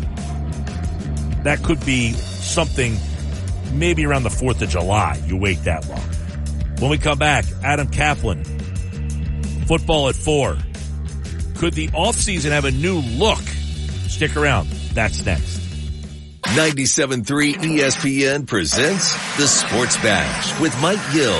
It's time for Football at 4 with Adam Kaplan, powered by the Inside the Birds podcast. I give my heart and soul to this franchise, as so many of us do. Now live, this is Football at 4. Football at 4, powered by the Inside the Birds podcast. It's brought to you by Bet365. Whatever the moment, whatever the sport, it's never ordinary. At Bet365, Adam Kaplan from the Inside the Birds podcast is here, which you can get on all podcasting platforms. And, of course, their YouTube channel. Just search Inside the Birds. Adam Kaplan with some news and nuggets around the NFL. OTAs back up for the Eagles. And, of course, the offseason kind of kicking into the spring session. But, Adam, could we be seeing the end of OTAs and spring session football? Yeah, look, Mike, that's on the horizon. Just one note before we get started. I was listening to your show, as I often do during the week, and the Bohm comments did kind of sting me a little bit in terms of taking extra fielding practice. Usually, I know you're a baseball guy. That just the way he said it was a little bit odd. I would have rather him say, "Hey, listen, I'll do whatever it takes to get better," but. He is right, though. Look, there are 162 of these games. It's not always going to go your way. But think about where Bohm was 2 years ago as a fielder. Oh, he was terrible. He was so bad, right? He's improved. He's got to have a little bit more urgency from throwing the ball to first base. Sometimes he takes maybe too many steps. It just gets there. Yesterday was a disaster. He wasn't the only one, but it was bad. But one more thing. Whit Merrifield, I was a big proponent of them signing him.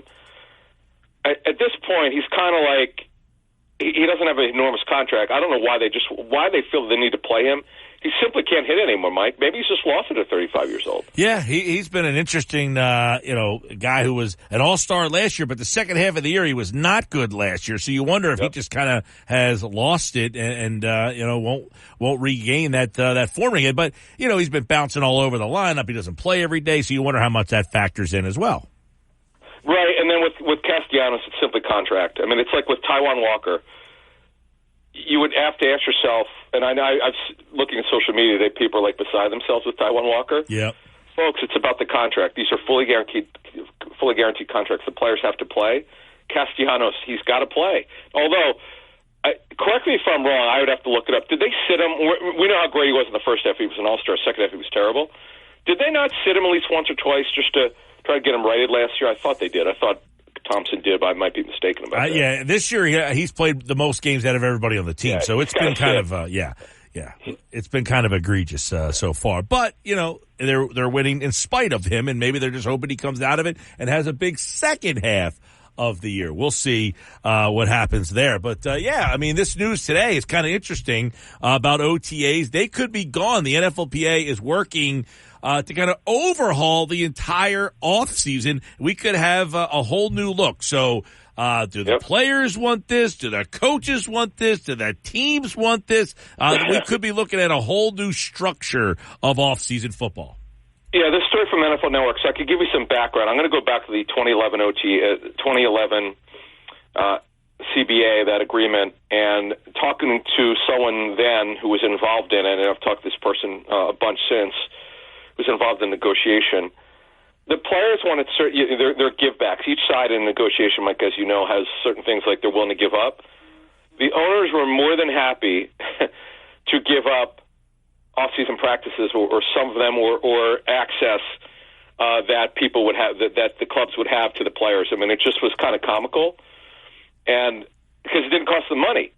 And the players, Mike, they no longer wanted to be bothered. Like in let's say you're working out in March or in April in the building. You don't want to be talking football, having pressure on yourself. That was put on yourself. That was from the player side. I just remember, like, this is a big hang-up, and the owner's like, hey, that's what you want? Okay, it doesn't cost us any money. We'll give you that back. That was a major sticking point, believe it or not, for the player side. Just could care less. So this story that came out is, and I know talking to agents about this for years, agents worry about, at these OTAs, which are voluntary, which really have no bearing on whether a player's going to make the team. It could, well, to put it this way, for a fringe player, it could, because if a guy's barely on the team right now, or it's a veteran, if a guy shows up out of shape at OTAs, the guy might not make it to the mandatory camp next week, and that's certainly possible. But overall, Mike, players just want lighter. They want a lighter off season. Now, coaches will tell you they don't like it. There's a feeling like you can't get better without practicing more.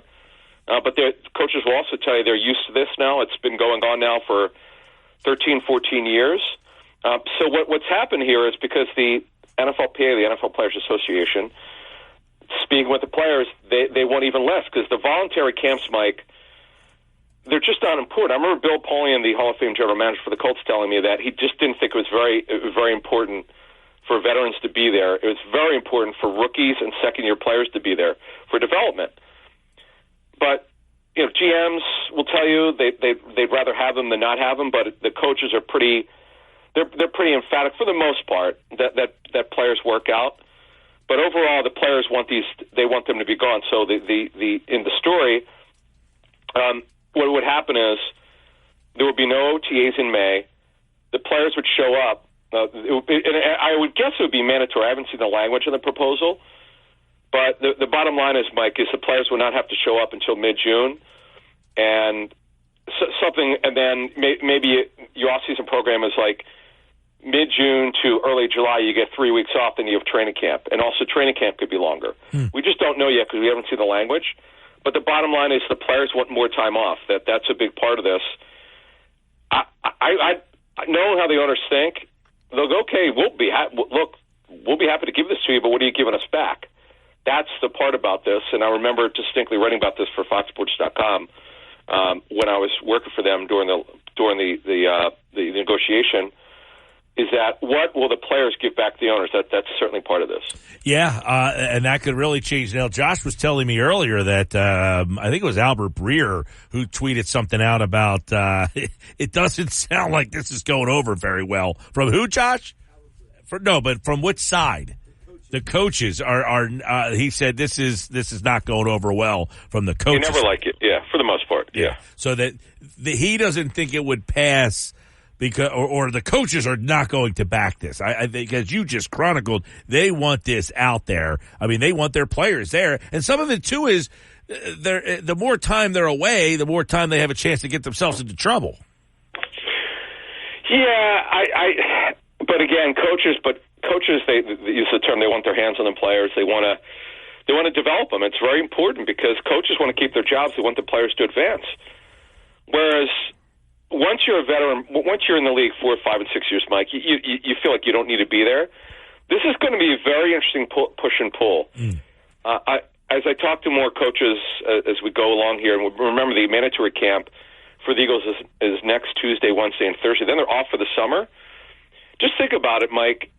And also, again, you cannot be coached. You're not allowed to coach the players in March and before the draft. There are certain things you can do in April, but it's very light. And you can't really do much with the players until the OTAs start. Mm-hmm.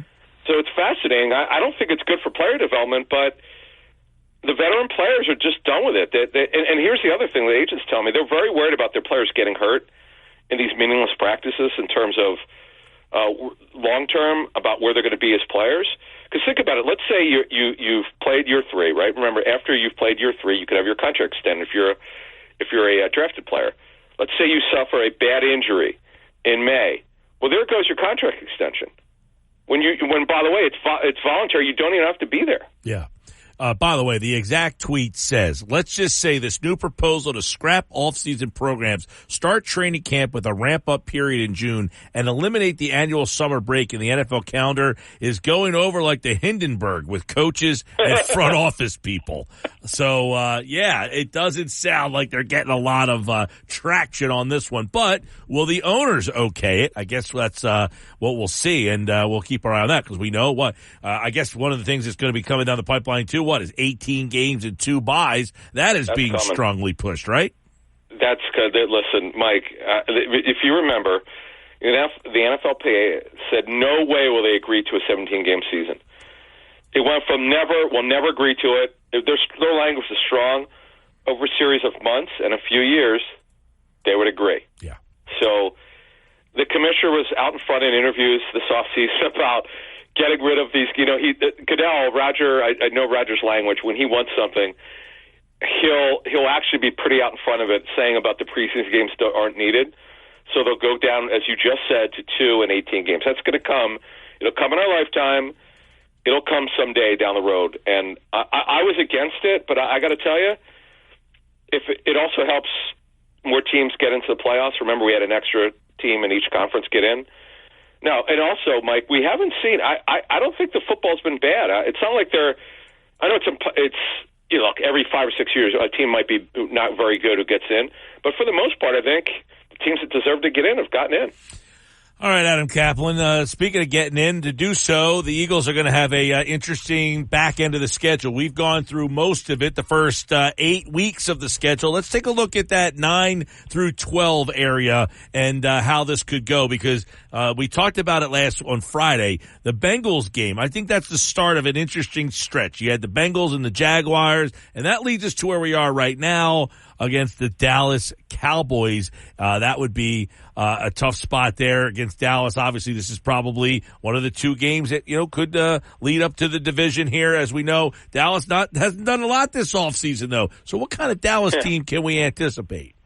Yeah, a couple things here. So if you want to listen to the other segments, you can go on our YouTube channel, and you could hear Mike and I discuss the first half of the schedule. But as we move to the second half, Mike, this is an interesting note from Mike North, who from the NFL, who's the kind of like the schedules are. If you remember when we were growing up, it was CBS. There was no Fox growing up. It was CBS and NBC. Once Fox took over, they got the NFC package. CBS got the AFC. Well, if you recall, CBS, Mike, used to have this Dallas Eagles game. Then they lost it, but they're getting it for the first time, North said, in 30 years. So that first game in Week 10 at Dallas, which is a Sunday afternoon at 4:25, that game is on CBS, so that'll be interesting. And then the Week 17 game versus Dallas, which will be here on December 29th, will be on Fox. So this is really interesting. In today's NFL, Mike, it's so rare for a head coach to be a lame duck, meaning to come back on the final year of his deal, and it will not be extended, Mike McCarthy's contract.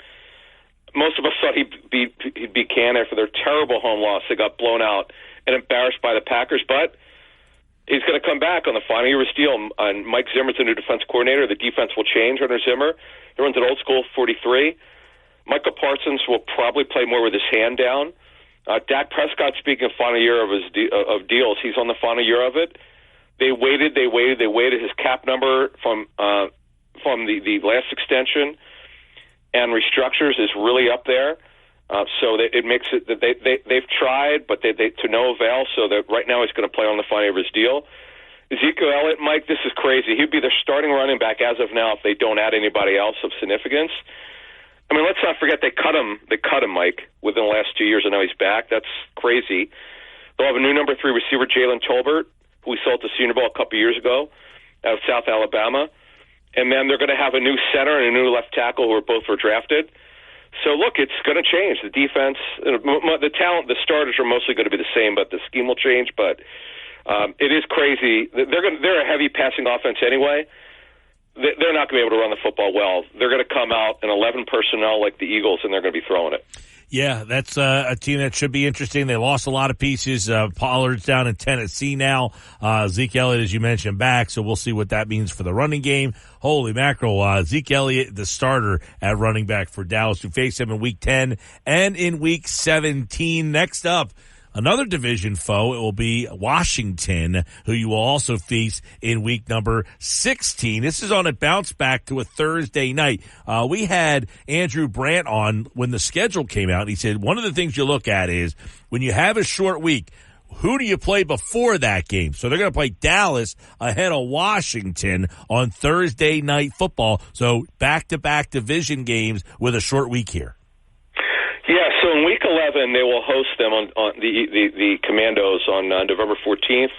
And they'll play them again at Washington on December 22nd, which will be on Fox. And that, of course, the Thursday night package is prime. So, look, they're completely new, Mike.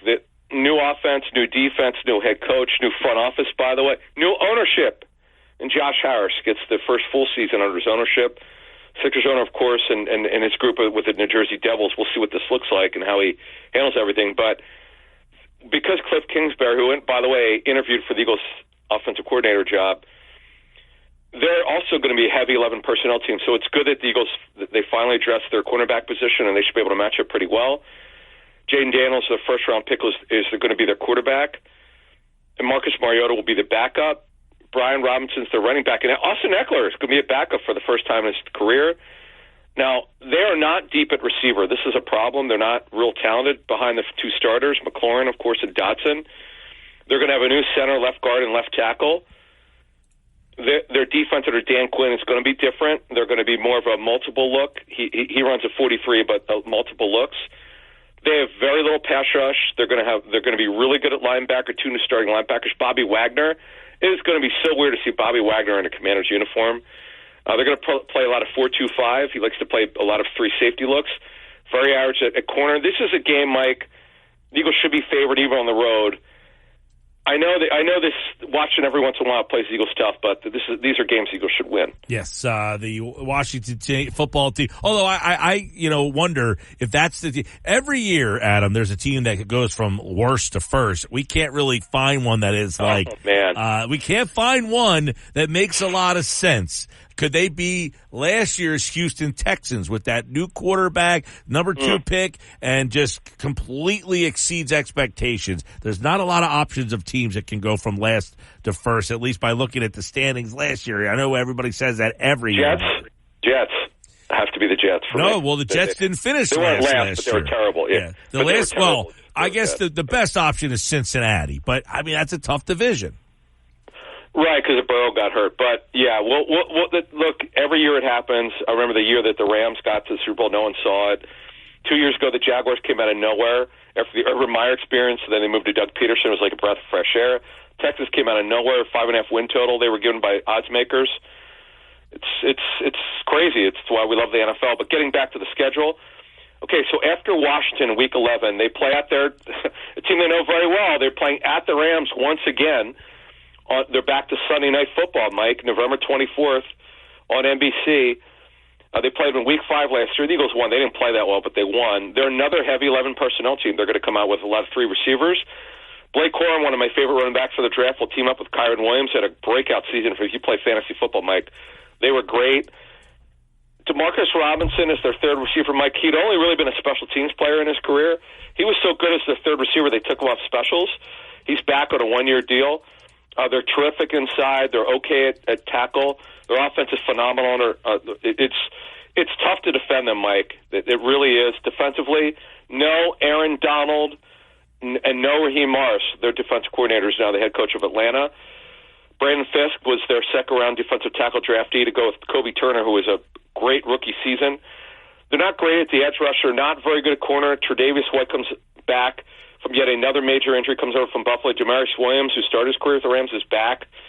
This will be a game the Eagles, I'm sure, will be favored as long as everyone's healthy. The key players are healthy. It'll be a fun game and very competitive because the Rams could score. Yeah, Rams are a team that I think just because Donald went out, everyone's kind of looking at them a little differently. But offensively, they should be very, very good, the Rams. And, of course, you're back out there at SoFi. Then you follow that up by having to come back to the East Coast and play Baltimore. I know you don't have to travel much after that Rams game down to Baltimore and Washington. I think your only two trips the whole back end of the season. But going to Baltimore, not fun. Yeah, and remember, it's kind of a short week. They won't get home until Monday morning from L.A., probably like 4 or 5 in the morning, somewhere there, and they got to get started. Like you said, though, look, it's a bus ride over. I don't know how. In fact, I know to Washington they take a train, so I don't know if they're going to do that or take a bus, but obviously this is a short trip. Now, Baltimore is so different. Now, this is crazy. They tried to trade for Derrick Henry at the trade deadline. It didn't happen. They play heavy 12 personnel. They're going to. And see, here's the question: will Lamar Jackson have to throw as much? Will he run less? They're not great at receiver. Zay Flowers, their first-round pick, did a good job. Rashad Bateman's back. Old friend Nelson Aguilar is their third receiver, did a good job for them. Mark Andrews missed a big chunk of the season with a significant injury. He's back. Isaiah Likely, one of the best backup tight ends. It's two tight ends, two receivers. Their left tackle, Ronnie Stanley's been hurt a lot. They're going to have a new right tackle, new left guard. How about this one? This is crazy. So Mike McDonald got their defense coordinator as the new head coach of the Baltimore Ravens. Zach Orr, you might remember as a player. He's the youngest coordinator of any side, whether it's D, offense, or special teams. He's 31, turns 32 next month, Mike.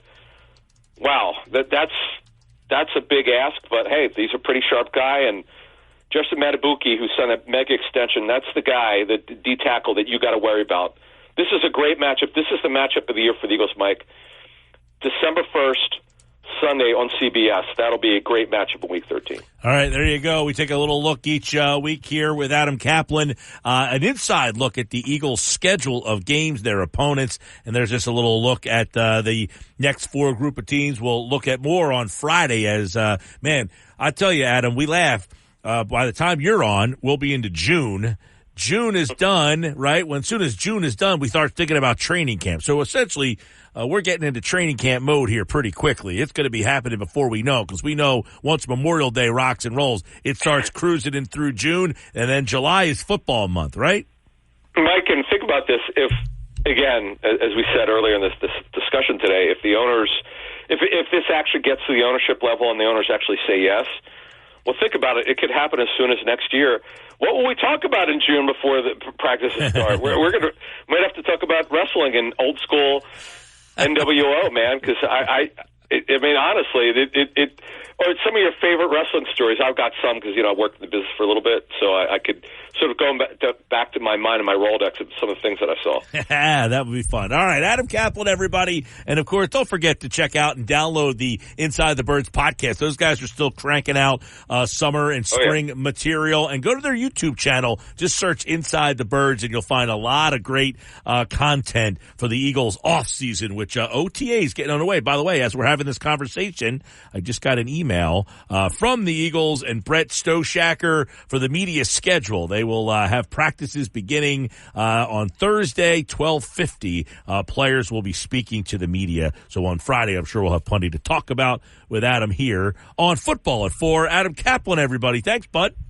Thank you. There he is, Adam Kaplan giving us a little baseball at the beginning of the conversation there on the Sports Bash Live on 97.3 ESPN, the 97.3 ESPN free mobile app. I'm Mike Gill. We are, heading into a West Coast Phillies swing right here, trying to finish it up with a series win against the Giants. They lost game 1 yesterday.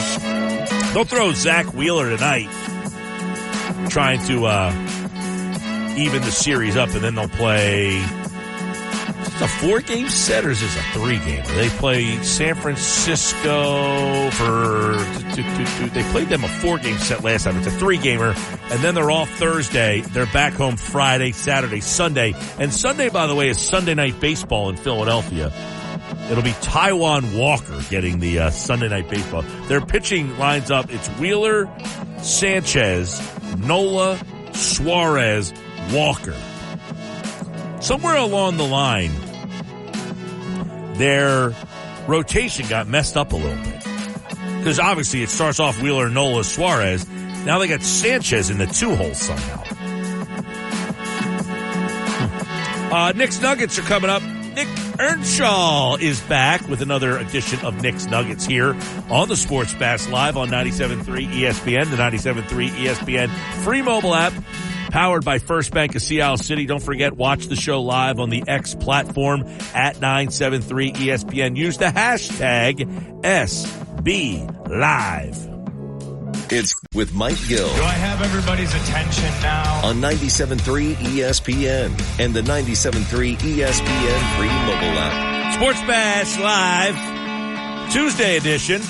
Knicks Nuggets are brought to you by Bet365. Whatever the sport, whatever the moment, it's never ordinary at Bet365. Nick Earnshaw is host of the Shift podcast, and he's a producer here for the Locker Room with Billy Schweim on the weekends here on 97.3 ESPN. He also hosts Knicks Nuggets, and he's back with another edition of Knicks Nuggets here on the Sports Bash on this Tuesday. Now, did you make it to the beach this weekend?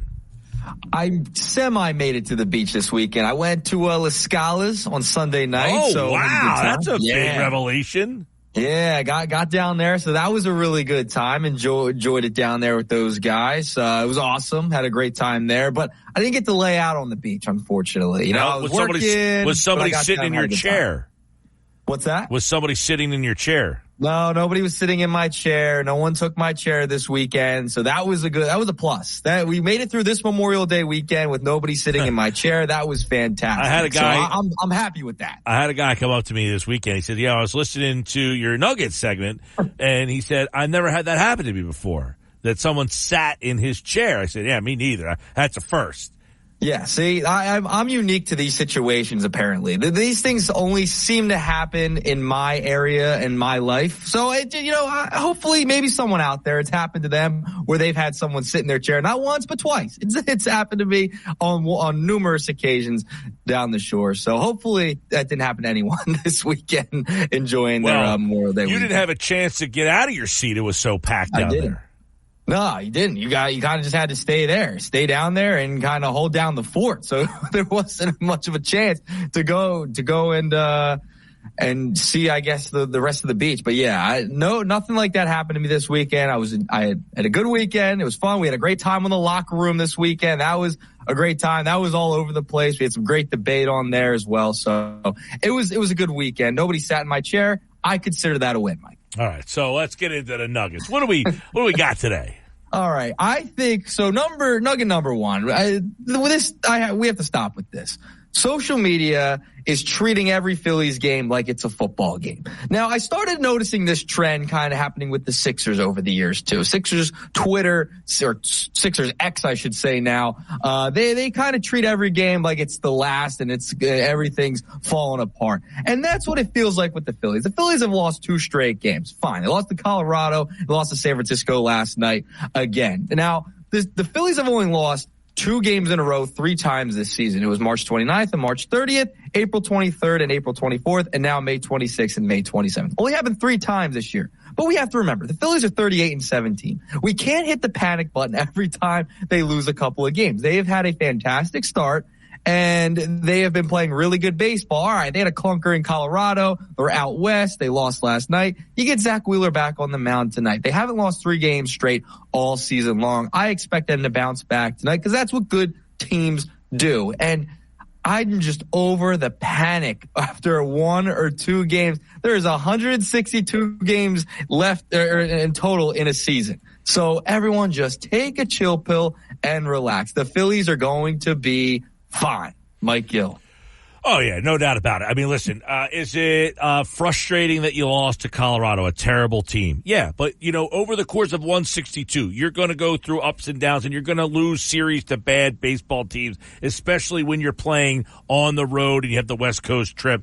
I don't look at any – the only thing I took from the weekend, like yesterday, they seemed – almost disinterested in playing in that game. Lethargic. It seemed like they were lethargic yesterday. Yeah, it's weird. It's a Monday. It's a weird time. And it's like that Bohm, the 2 errors he made, like so uncharacteristic of the way he's been playing. I didn't like his answer after the game. I can tell you that much. Hey, I'm not going to go out there and take ground balls. Like, I was like, all right, dude, you don't need to say that. He could have just said, look, I didn't play well today. It's a long season, blah, blah, blah. But that being said, Taijuan Walker, he's another part of this whole conversation. Everyone's flipping out about Taijuan Walker. Oh, Rob Thompson. Taijuan Walker is not pitching in the playoffs.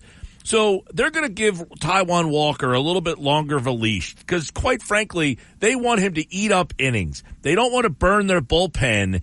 So in a May game, if they can get 6 or 7 innings out of him, they use their bullpen a lot in Colorado. They're out west. I think they just said, look, Walker's going to have to take one for the team today. And sometimes you manage like that. So I don't have a problem with that. I just felt like, this weekend just disappointing, not a big picture series loss for me.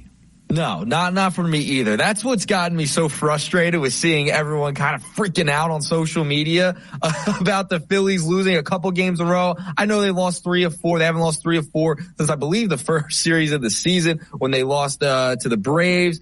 But listen, you can't just be out on this team after a couple of games. I get it. The Rockies are a very bad team. San Francisco hasn't been great. They've been kind of mid throughout the entirety of the season. So, I'm not going to go crazy on the Phils this weekend. You're going to have bad stretches throughout the year. It's still only May. They're 38-17, 21 games over 500. No reason to panic. Now, that moves to nugget number 2 because you bring up Taijuan Walker. Now, Taijuan Walker has been okay this year. He's coming off the injury. He's been fine. He's got a 5.51 ERA, 5 earned runs in his last start, 3 earned before that. So he really hasn't lived up to the contract they signed him. Now, it's kind of that Tobias Harris effect, Mike, where he's getting paid a lot of money and people expect him to put up a little bit better numbers and go out there and pitch a little bit better than he has. But I'm in the boat where it's like, all right, he's going to eat some innings for you. Now, I'm a big Turnbull guy. We know I wanted Turnbull to be the guy for a little bit longer here before Walker really stepped into the starting role. But you got to give the guy time to come back, get ready. I'm not going to just be out on him after a couple of okay starts. He wasn't great. Give 5 in the last one. Fine. But you can't just say, hey, we got to take him out right away. I get Turnbull's there. I'm a big Turnbull guy, but you got to let Walker eat some innings for you here early on in the season. We know he's not going to have a gigantic role into the playoffs. It's unfortunate because he is making a lot of money and he's not living up to the contract. I think that's partly in people's minds. It's the Tobias Harris type effect. No doubt. Yeah, I was going to say that's the name right there. It's Tobias Harris. It's the contract. He doesn't pitch well. But look, everybody, you said it earlier. People are acting like it's a football Sunday and that you have to win every single day. The Phillies are saying, look, Taijuan Walker makes a lot of money. So therefore, you're not pitching 3 innings, dude. We need you to get 6 innings. And if it's not your day, sorry, you're going to have to take one for the team that day because we're not going to go to the bullpen every time you pitch. Now, you might say, well, why are you constantly throwing games away?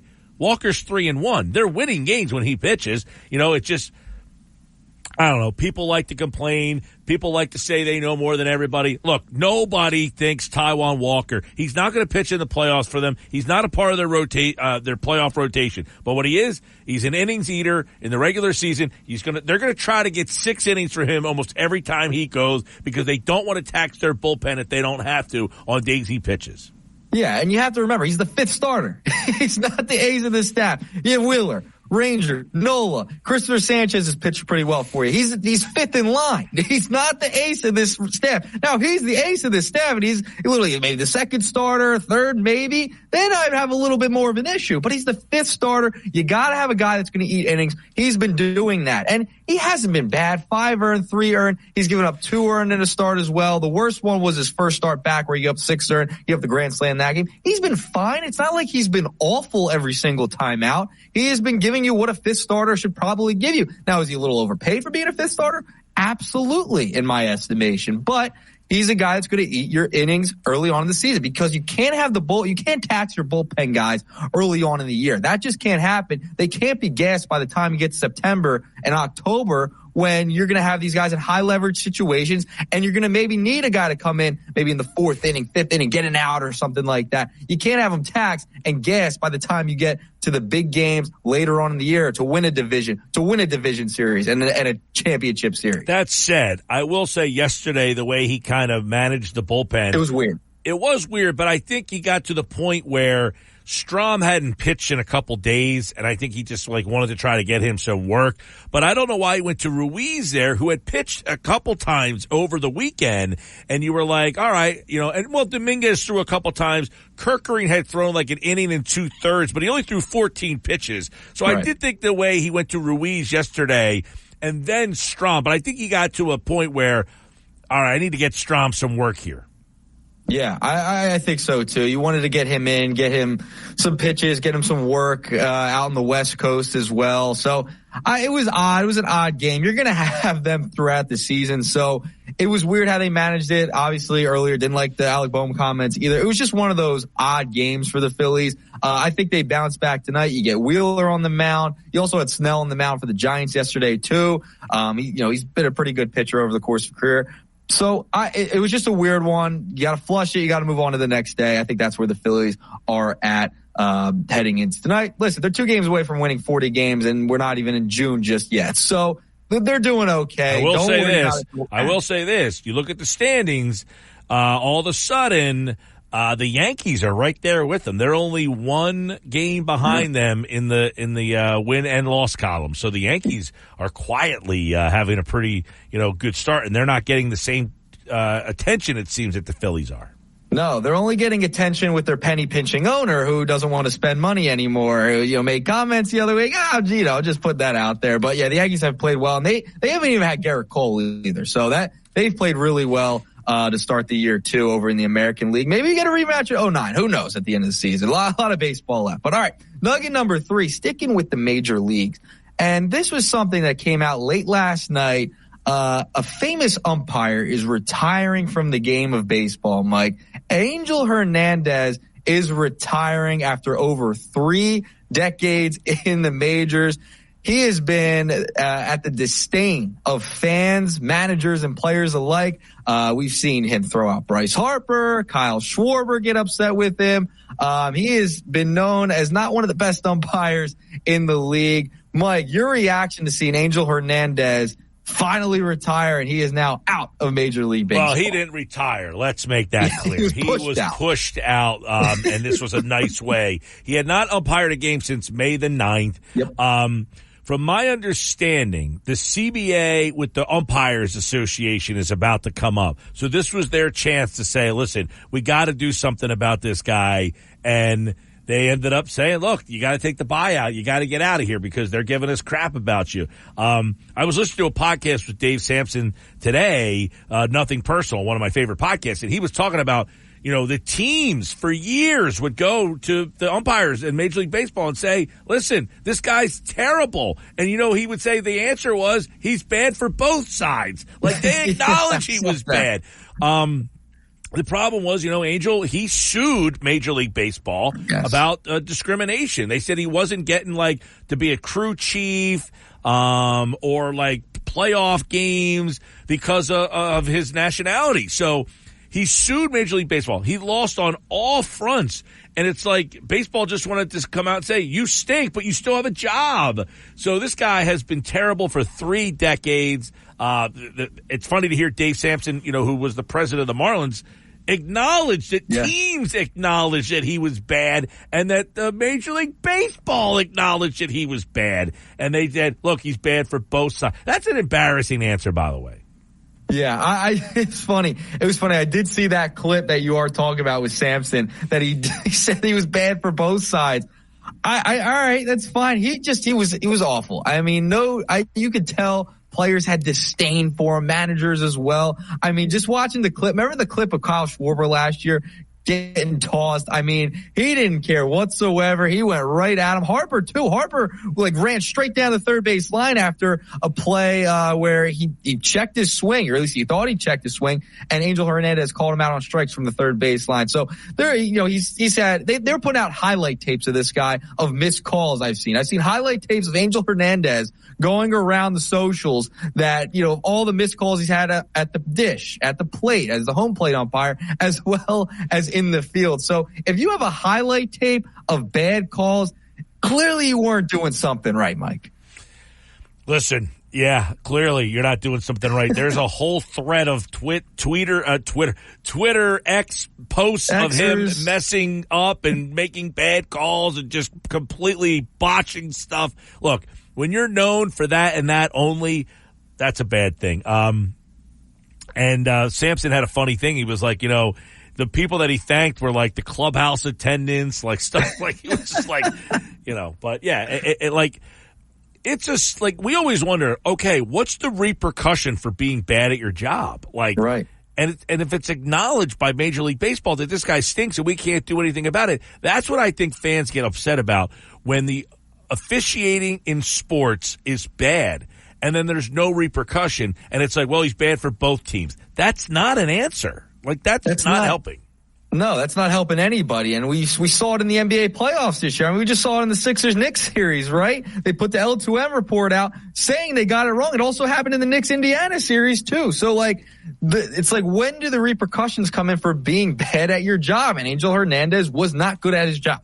And he wasn't good for a long time. And this was coming from fans, players, managers, front office people. I mean, you had a whole list and litany of people coming out and say, yeah, you got to do something about this guy. The repercussions now, he's finally forced out after 3 decades of making bad calls. Now, I have betting odds on what his next job will be. All right, what do we got? So what do we got? What are the odds? The leader in the clubhouse, 5-1, is MLB TV analyst. 8-1, MLB announcer. 10-1, a Cuban diplomat. 12-1, an optometrist. 16-1, an optometrist is pretty funny. 16-1, anger management coach. Number 16-1, photographer. 16-1, weather forecaster. 20-1, Braille instructor. Ooh, that's a low blow. 20-1, a lifeguard. Ooh, I don't want him watching, right? Yeah. 25-1, an astrologer. 25-1, an NFL replacement referee. 33-1, a circus clown. 33-1, a pilot. 33-1, a U.S. senator. 100-1, a surgeon. Ooh. 125-1, release a duet with Stevie Wonder. Oh, that's a really low blow. Holy mackerel. Yeah, those are thanks to sportsbetting.ag. The next occupation odds for Angel Hernandez. So, for Angel Hernandez, the one that got me, that stuck out to me out of the ones you just listed off, was the weather person. The weather, that's a sneaky low blow right there. Sneaky low blow. Yep, absolutely. Because you know what's implied right there. The weather people get it wrong. So hey, that's a low blow right there. You're right. Sneaky low blow. Yeah, how about that? All right, Angel Hernandez, he's gone. All right, last nugget before I get out of here. All right. Brian Windhorst, ESPN, was on Get Up yesterday, talked about the Sixers and the LeBron chances. Now, I all that stuff going on, LeBron, the interest, I don't think he said they're not a serious threat for LeBron, but they are a threat. But the one part of the quote that intrigued me, Mike, was that that's the way Daryl Morey operates. It's coming from Windhorst on Get Up. He always goes for every star. He'll try to acquire every player in the league. And that has been what we've seen throughout the entirety of this offseason so far for the Sixers, that They have been involved in every single big name that is out there. And that is so true. It just is, what is going to be plan B if they don't get one of those stars? Well, this is going to be a weird offseason because they have money, they have draft picks, and so they have the ability to sign people, they have the ability to make trades, so they can do both things. I am more warming up to the LeBron thing than I was earlier, and I'll tell you why. The free agent class is not very good. I have the money to get LeBron. He is at the end of the line. We know that. I also have a weird timetable between Tyrese Maxey and Joel Embiid. There is not a perfect piece to kind of fit in the middle other than a guy who's won championships. I think what these two guys need, Embiid and Maxey, is to be around a guy who has been a champion, a guy that can be that third guy. He doesn't have to be it every single night, but in the big moments, you know he has proven that he can get it done. I think LeBron at this stage of his career can't do it every single night, but if I need to have him, and look, it's a 2-year type of thing, or maybe even a 1-and-1. You take a 1 shot or 2 shots with him because, quite frankly, I don't love the other options that I've seen out there. If I don't have to give up draft picks or all sorts of crazy stuff to go bring in some guy, who's better than LeBron James, quite frankly?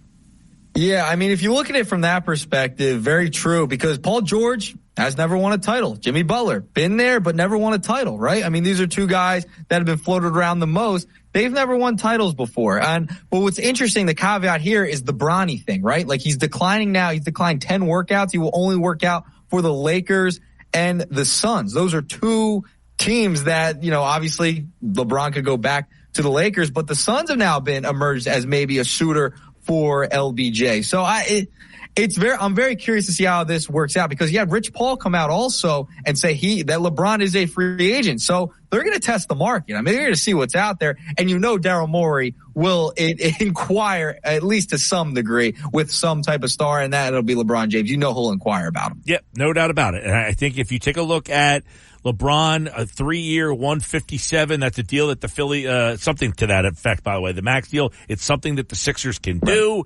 It's, I think, look, you take your shot. You shoot your shot. If LeBron and Embiid are together for 3 seasons, can you get a championship in there with the young Maxey kind of being the guy to push the pace? Those two guys there. And then you try to see if you can get like a Klay Thompson as like, you know, that other piece. Now, you're going down that road of you got a bunch of old guys here. Yeah. I get it.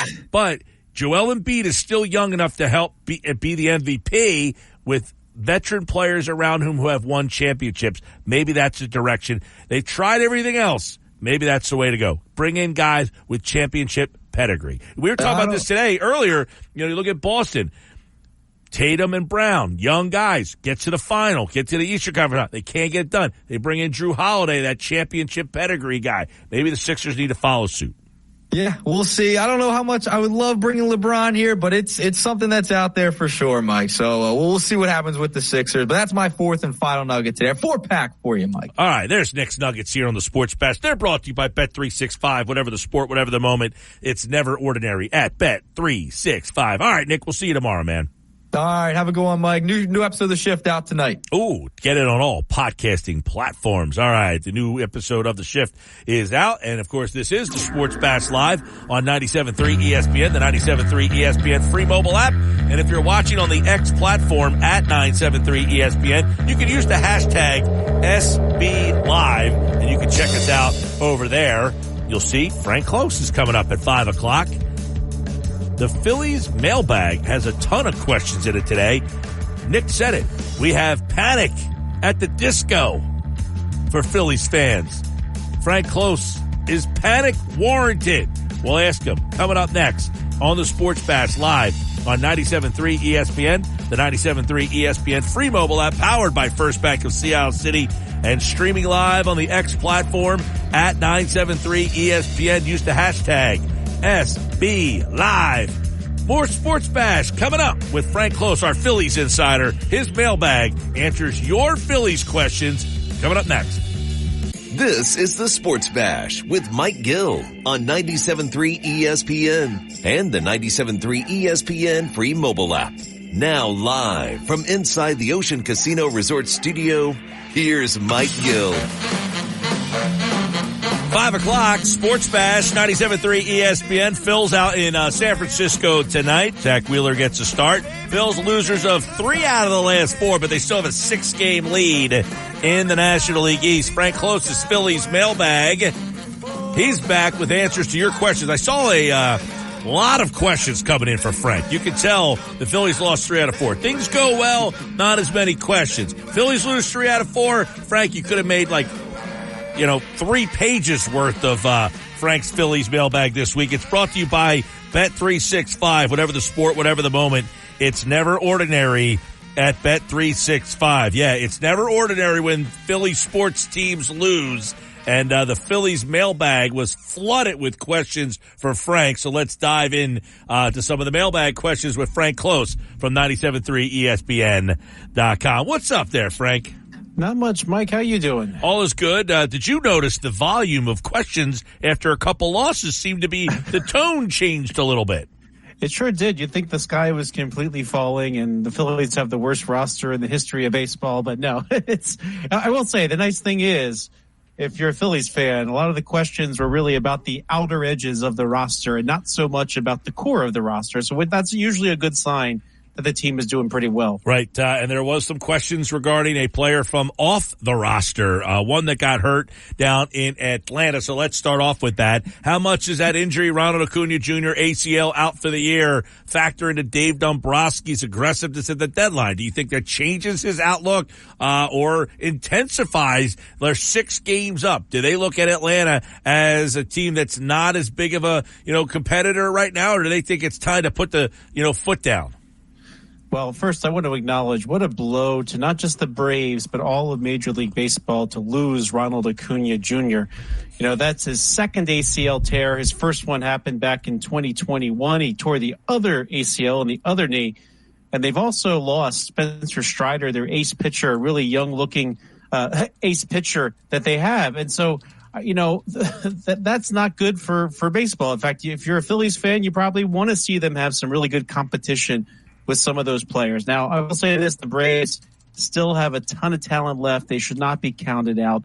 But what does that mean for the trade deadline? I think that's a little bit of a different type of question here. I think the Braves still remain a threat, but I think if you're Dave Dombrowski and your role as president of baseball operations, I think the sense of urgency might be not so much that, but just so much that the Phillies kind of fell short last year more than the year before.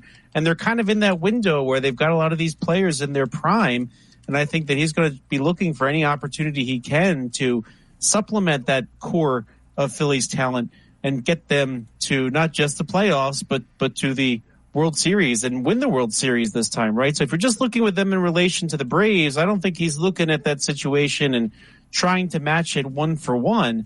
But I think what he will do is just look at his roster and say, all right, what can I do to improve this team with what's available on that trade market out there? And we don't really know what that is just yet because a lot of teams are still in it right now. As something you've said, Mike, the last few weeks, there's a lot of teams kind of hanging around or in and around that 500 mark and haven't really given themselves some distance to other teams in their division. So it's really unclear what's unavailable. But I will add this to the conversation, though, Mike. The Phillies find themselves now with 5 of the top 100 prospects, according to MLB Pipeline. Shortstop Starlin Caba just joined the rest of the names that we already knew, Andrew Painter, Mick Abel, Justin Crawford, and Aiden Miller, just this week because one of the prospects that was on the list got promoted. He was the next man up. But that's a nice thing to have if you're the Phillies, to have 5 prospects in that top 100. You probably don't want to trade them all, but it's a good sign that this farm system, which was really lacking when Dave Dombrowski took over, is becoming a little bit more replenished, and he can use perhaps some of the assets to make the Phillies a better team heading into the trade deadline. But it won't be about winning the NL East. It'll be about winning the World Series. Yeah, I know, the question was regarding Ronald Acuna and his factor. Keep in mind, Frank, they won the World Series a couple of years ago when Ronald Acuna and others were injured. So don't expect the Braves to sit on their hands here either. No, they absolutely will not. They'll still be a good team. And you know what happened last time? And the Brave players said this year as well. They're going to try to win it for him. Maybe that's a little extra boost. Maybe one. this was a town where we've seen how next man up can win a championship, right? I mean, I think they're going to take that approach down there in Atlanta and say, all right, well, it's on me now to do a little bit more because we're down our top guy on the offense. So I think the Braves are still going to be very much involved in this race. It's an immediate blow to them, but I think they have their eyes on something bigger, and they still have a lot of talent. More questions coming in about trade stuff. Chris and Andrew, do we go after an outfielder like Jazz Chisholm? He says he's almost out of patience with the Rojas, Pache, Merrifield triangle of right-handed bats out there. And then Andrew throws in, what's more important, adding an outfielder or that righty reliever at the deadline? So there's a lot of layers to this, two-part question from two different readers. Yeah, we're still more than 2 months away from this season's trade deadline. That's going to be July 30th this year. That's what the baseball executives have agreed to. But, I think there's the possibility Phillies could add an outfielder. They could add a reliever. They might be the places where they go. But first, I want to acknowledge the Jazz Chisholm idea. I'm not sure if he's the right fit for the Phillies, because if you bring in a guy like Jazz Chisholm, you're making a very long-term commitment in that outfield. He's not going to be a free agent until 2027. Do they need that commitment? Not just so much in clearing a space for him, but they're going to have to give up a lot to get somebody like Chisholm. So, when you compare someone who's going to be a long-term asset versus somebody that might be a trade deadline acquisition that might be there for the rest of the year, it'll cost you a lot more for somebody like Chisholm. And that's going to be problematic because I think both Brandon Marsh and Johan Rojas are not players that you're ready to give up on yet. I know he meant the one question mentioned Rojas as somebody he was, quote, tired of, I think. But I think there's still a lot of promise there. I think the story is still being written as to what Johan Rojas is going to be in the major leagues. And I think Brandon Marsh is a player you want playing most of the time. I mean, he's not hitting lefties that great, so that's usually his day off. But he's been a very valuable piece to this Phillies team. And, say what you want about Nick Castellanos, he's still signed for 2 more years after this one. So they've got a pretty full outfield at the moment. So would they add somebody that maybe could take over center field for the year and then turn it over to Rojas again? Maybe. That could, a lot could depend on the health of Trey Turner. Even though Turner's not an outfield, the rest of the roster and how it plays out could be in relation to what they have going on at shortstop. And Trey Turner had a minor setback. He said he felt some soreness in that hamstring. So after taking some batting practice last week. So we're kind of seeing how that's going to play out. But, I'm not sure that Chisholm is the guy that you want to go to. I think they could add somebody. But again, there's still 2 months left, and we're going to see what these guys can do the rest of the way until that time. And that might make their needs a little bit clearer. And in fact, the relievers, I would say exactly the same thing. I mean, if you look up and down the Phillies bullpen, they've got a lot of really strong performances this year out of that bullpen. Now, the 2 names that have struggled would be Seranthony Dominguez and Gregory Soto. And, Phillies fans have seen when Seranthony Dominguez has been electric. He was the reason they got to the World Series along with Jose Alvarado with that back end of that bullpen. Could he regain some of this control that he seems to have lost? I think that's something you want to look at the next couple months. And Gregory Soto, when the Phillies traded for him, he was coming off of an all-star season with the Detroit Tigers. Yeah, it was the Tigers, but he was an all-star closer. And I like that caveat. Yeah, it was the Tigers. Whip, Mike. Yeah. What's that? I like that caveat. Yeah, it was the Tigers. Yeah, well, it's true. He might not have made the All-Star team on a team with perhaps a little bit more talent on it at the time, but he was an All-Star closer. So, I think you need to see a little bit more out of him. I mean, these are 2 arms that have demonstrated that they can pitch in the back ends of bullpens in the major leagues. Neither of them really getting the job done just yet. And, last week we were talking about the idea of Mason Miller from the Oakland Athletics. We're not really sure if he's available in a trade yet. He's been dominant completely so far. That's one of those big time prospects that you pay a lot for, much like Chisholm, because there's many years of control left. But, I think at the end of the day, the Phillies will be shopping in both categories. A lot depends on who's available. And, I think Dave Dombrowski is the type that if he thinks he's going to make the roster better at the end of the day, he's going to do something. So I see him being pretty active when it comes to July 30th. But, I think it's a little early to close the book on some of those names that were mentioned.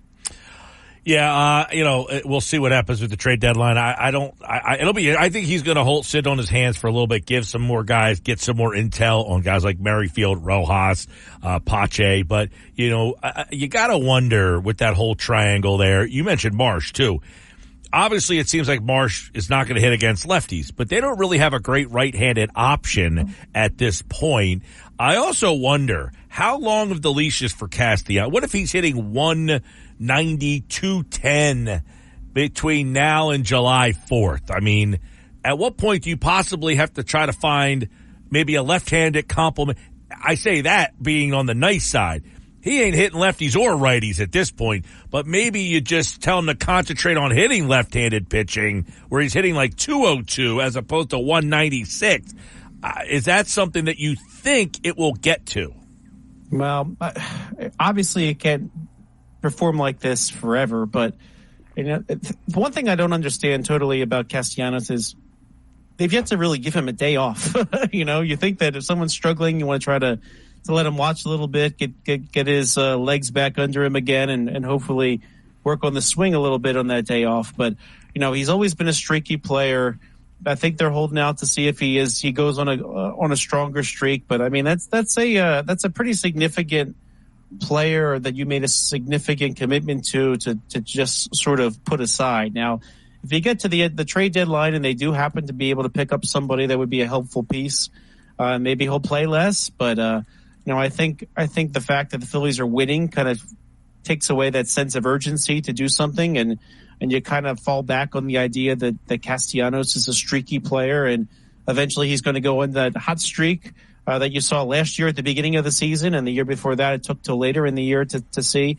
But he's been around this game a while. He's got a strong track record. So a lot of these players, Whit Merrifield, who you mentioned too, not hitting yet this year.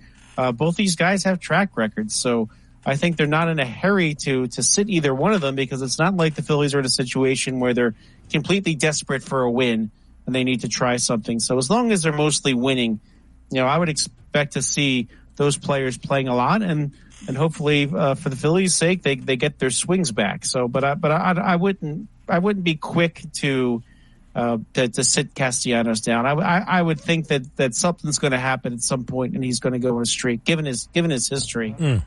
A lot of questions regarding Taijuan Walker as to why is he still in the rotation? Why is he still pitching here? The Walker thing, I don't know. What is your view? People say, why was he still pitching yesterday? I mean, 6 innings, gave up 9 hits. He was obviously getting hit around. That's kind of been the story of his season. They seemingly keep him out there almost like, I look at it like, look, we're paying you all this money. You're not pitching 3 innings. Like, you're going to go 6, whether you like it or not, or whether you're pitching well or not. We're not going to tax the bullpen every time you pitch. We know you can get 6, and quite frankly, they're just leaving him out there like, hey, take one for the team today because we're paying you a lot of money. How do you read the Walker, the way they're using him? Well, it's still just 6 starts into his season. So, he started out injured. Yeah, this hasn't been his best season. I mean, what his ERA is at 8.53 at this point. So what I think the Phillies would like to do is kind of the same thing that we were just saying with the offense. Someone with a track record, veteran player. They're also paying him a lot of money. Got to see what he's got. And, I think Spencer Turnbull, as good as he is, I think they would be happy to give him a shot again. I don't think they're keeping him from having a shot, but he could have his day later. It's still pretty early. Now, last year you saw what they did with Walker in the playoffs when they thought the season was on the line. They didn't really use him. Certainly in the playoffs, they opted not to use him. So down the stretch, I think they'll make those decisions. But in the 162 game season, you got to think of the bigger picture. Taking one for the team, as you said, or pitching into the game a little bit deeper. That's really helpful when you have a bullpen that's, you want to keep rested, and, a rested bullpen is usually an effective bullpen. So, I would think the Phillies would approach it similarly. They're going to give him his whole handful of starts. 2 months from now, might there be a different, discussion? Excuse me. I read his ERA wrong. 4.78 in May. It was what, 8.53 just in that April start. But I think he's going to pitch through this. I think he's going to, hopefully, for the Phillies' sake, kind of settle in. But they've got some time. Again, they have a 6-game league in the National League East, and there's really no sense of urgency to get him off the mound. And if they can give him 6 innings at least, that's not killing the bullpen the next day. And these days, that's half the battle with the starter. Yeah. One of the questions too. Another person says why Walker was a point of contention by many of the people in the asking questions this week. But he said if I was Dombrowski, I would just admit my mistake and eat the money. Is that something that's a possibility? Not yet. When you think back to other bad pitching contracts, when the Phillies cut ties with Adam Eaton in 2008, it was kind of like they said they weren't going to pitch him. They got him to go to the minor leagues, and then it took till 2009, which was the last year of his deal, to just cut ties. I think as long as they still have a couple of years left, which they do, you're going to see if it can give you something. If you get to the end of year 3, and then maybe some of the Phillies' young starters are ready, the Abels and Painters of the world, and there's just not a spot in the rotation, they might think differently. But I think that it's probably a little too early for that. And given he's coming off an injury, I think there's room for a little bit of slack there. And let's not forget too, the first half of last year when the likes of Nola and Wheeler got off to a slow start, he was really darn good. And his struggles last year were really limited to the first inning, and when he didn't give up a lot in the first inning, he was pretty good. So I think that they hope they can get that Taijuan Walker back a little bit. And yeah, they made a substantial investment in Walker, 4-year deal. I think it was a $76 million, $78 million. I forget the exact number off the top of my head, but it was substantial. And I think they're not going to eat it yet. Might they before year 4 if next year goes really poorly? Maybe.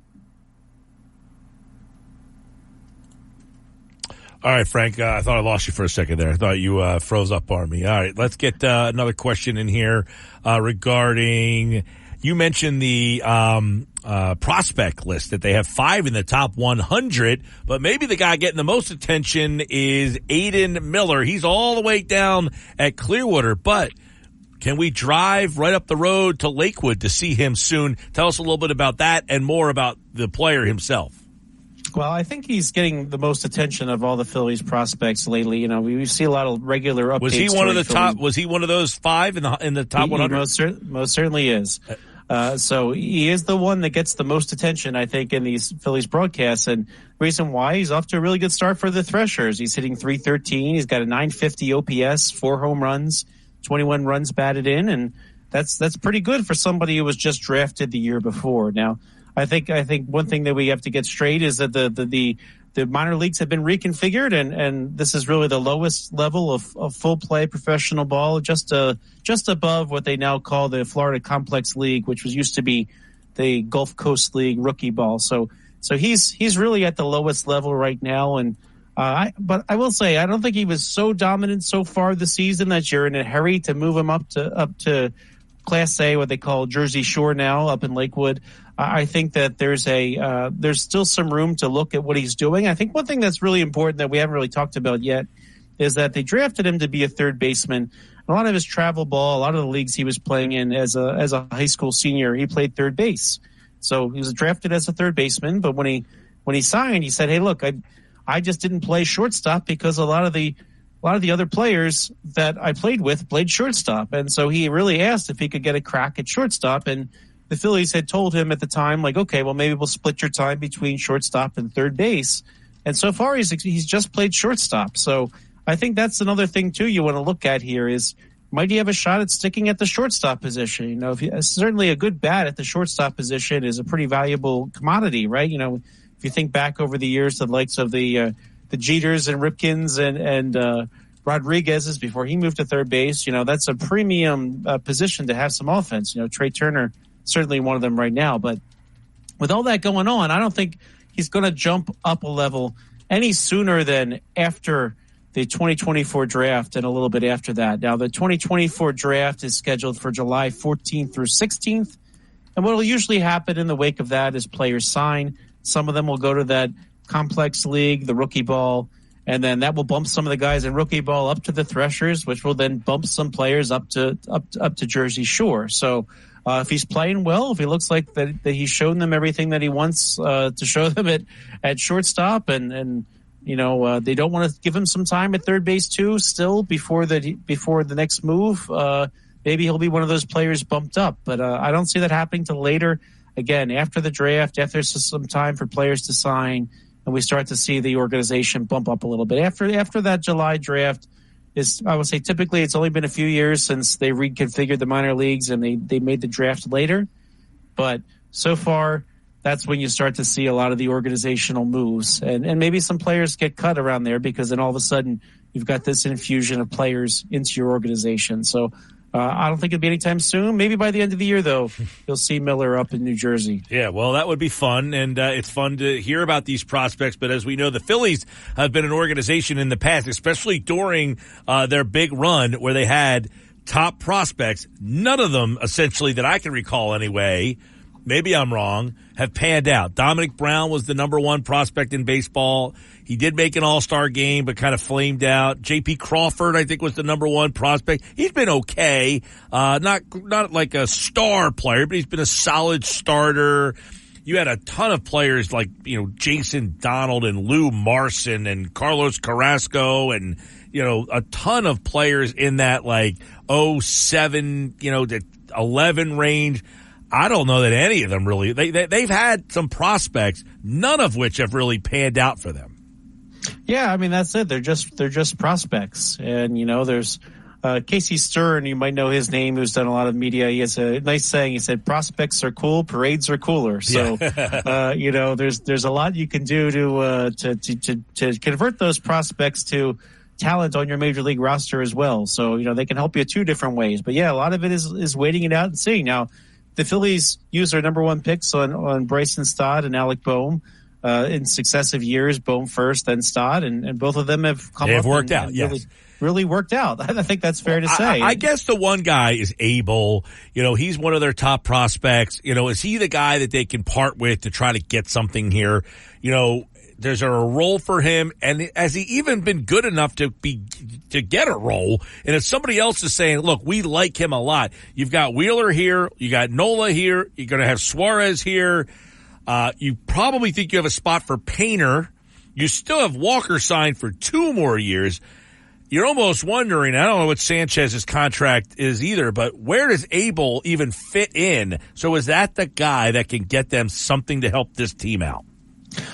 Possibly. He hasn't been that great this year so far. Right now he's 1-4 with a 6.21 ERA in his 8 starts at AAA Lehigh Valley. So he might need some more seasoning. Might they part with him? I don't think he's an untouchable prospect.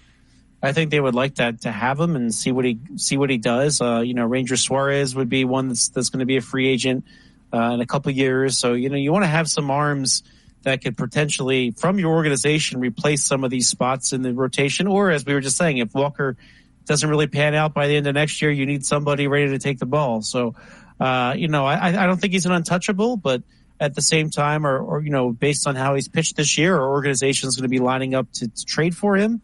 Maybe not. I mean, you don't want to trade somebody when his value might be down. But again, scouts don't just look at the numbers; they see his mechanics, and they could still like him. But another name that you might want to look at too is that Justin Crawford. He would be somebody who potentially could help the Phillies down the line, but he might make a really nice trade piece for somebody. So I don't think Crawford is untouchable. Again, he's somebody that I think they'd like to keep around, but I guess it depends on the type of deal you're making, because I will say this at the trade deadline the last few years, just really around baseball, not a lot of teams' top upper echelon prospects get moved these days. It seems like people are really eager to have an infusion of young talent that doesn't cost you a lot of money. So you don't have to sign free agents all the time, and that's how you kind of balance out your roster.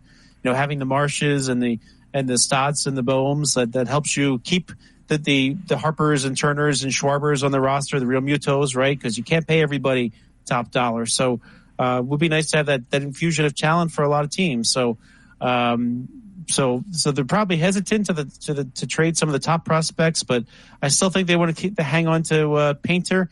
He's somebody they want.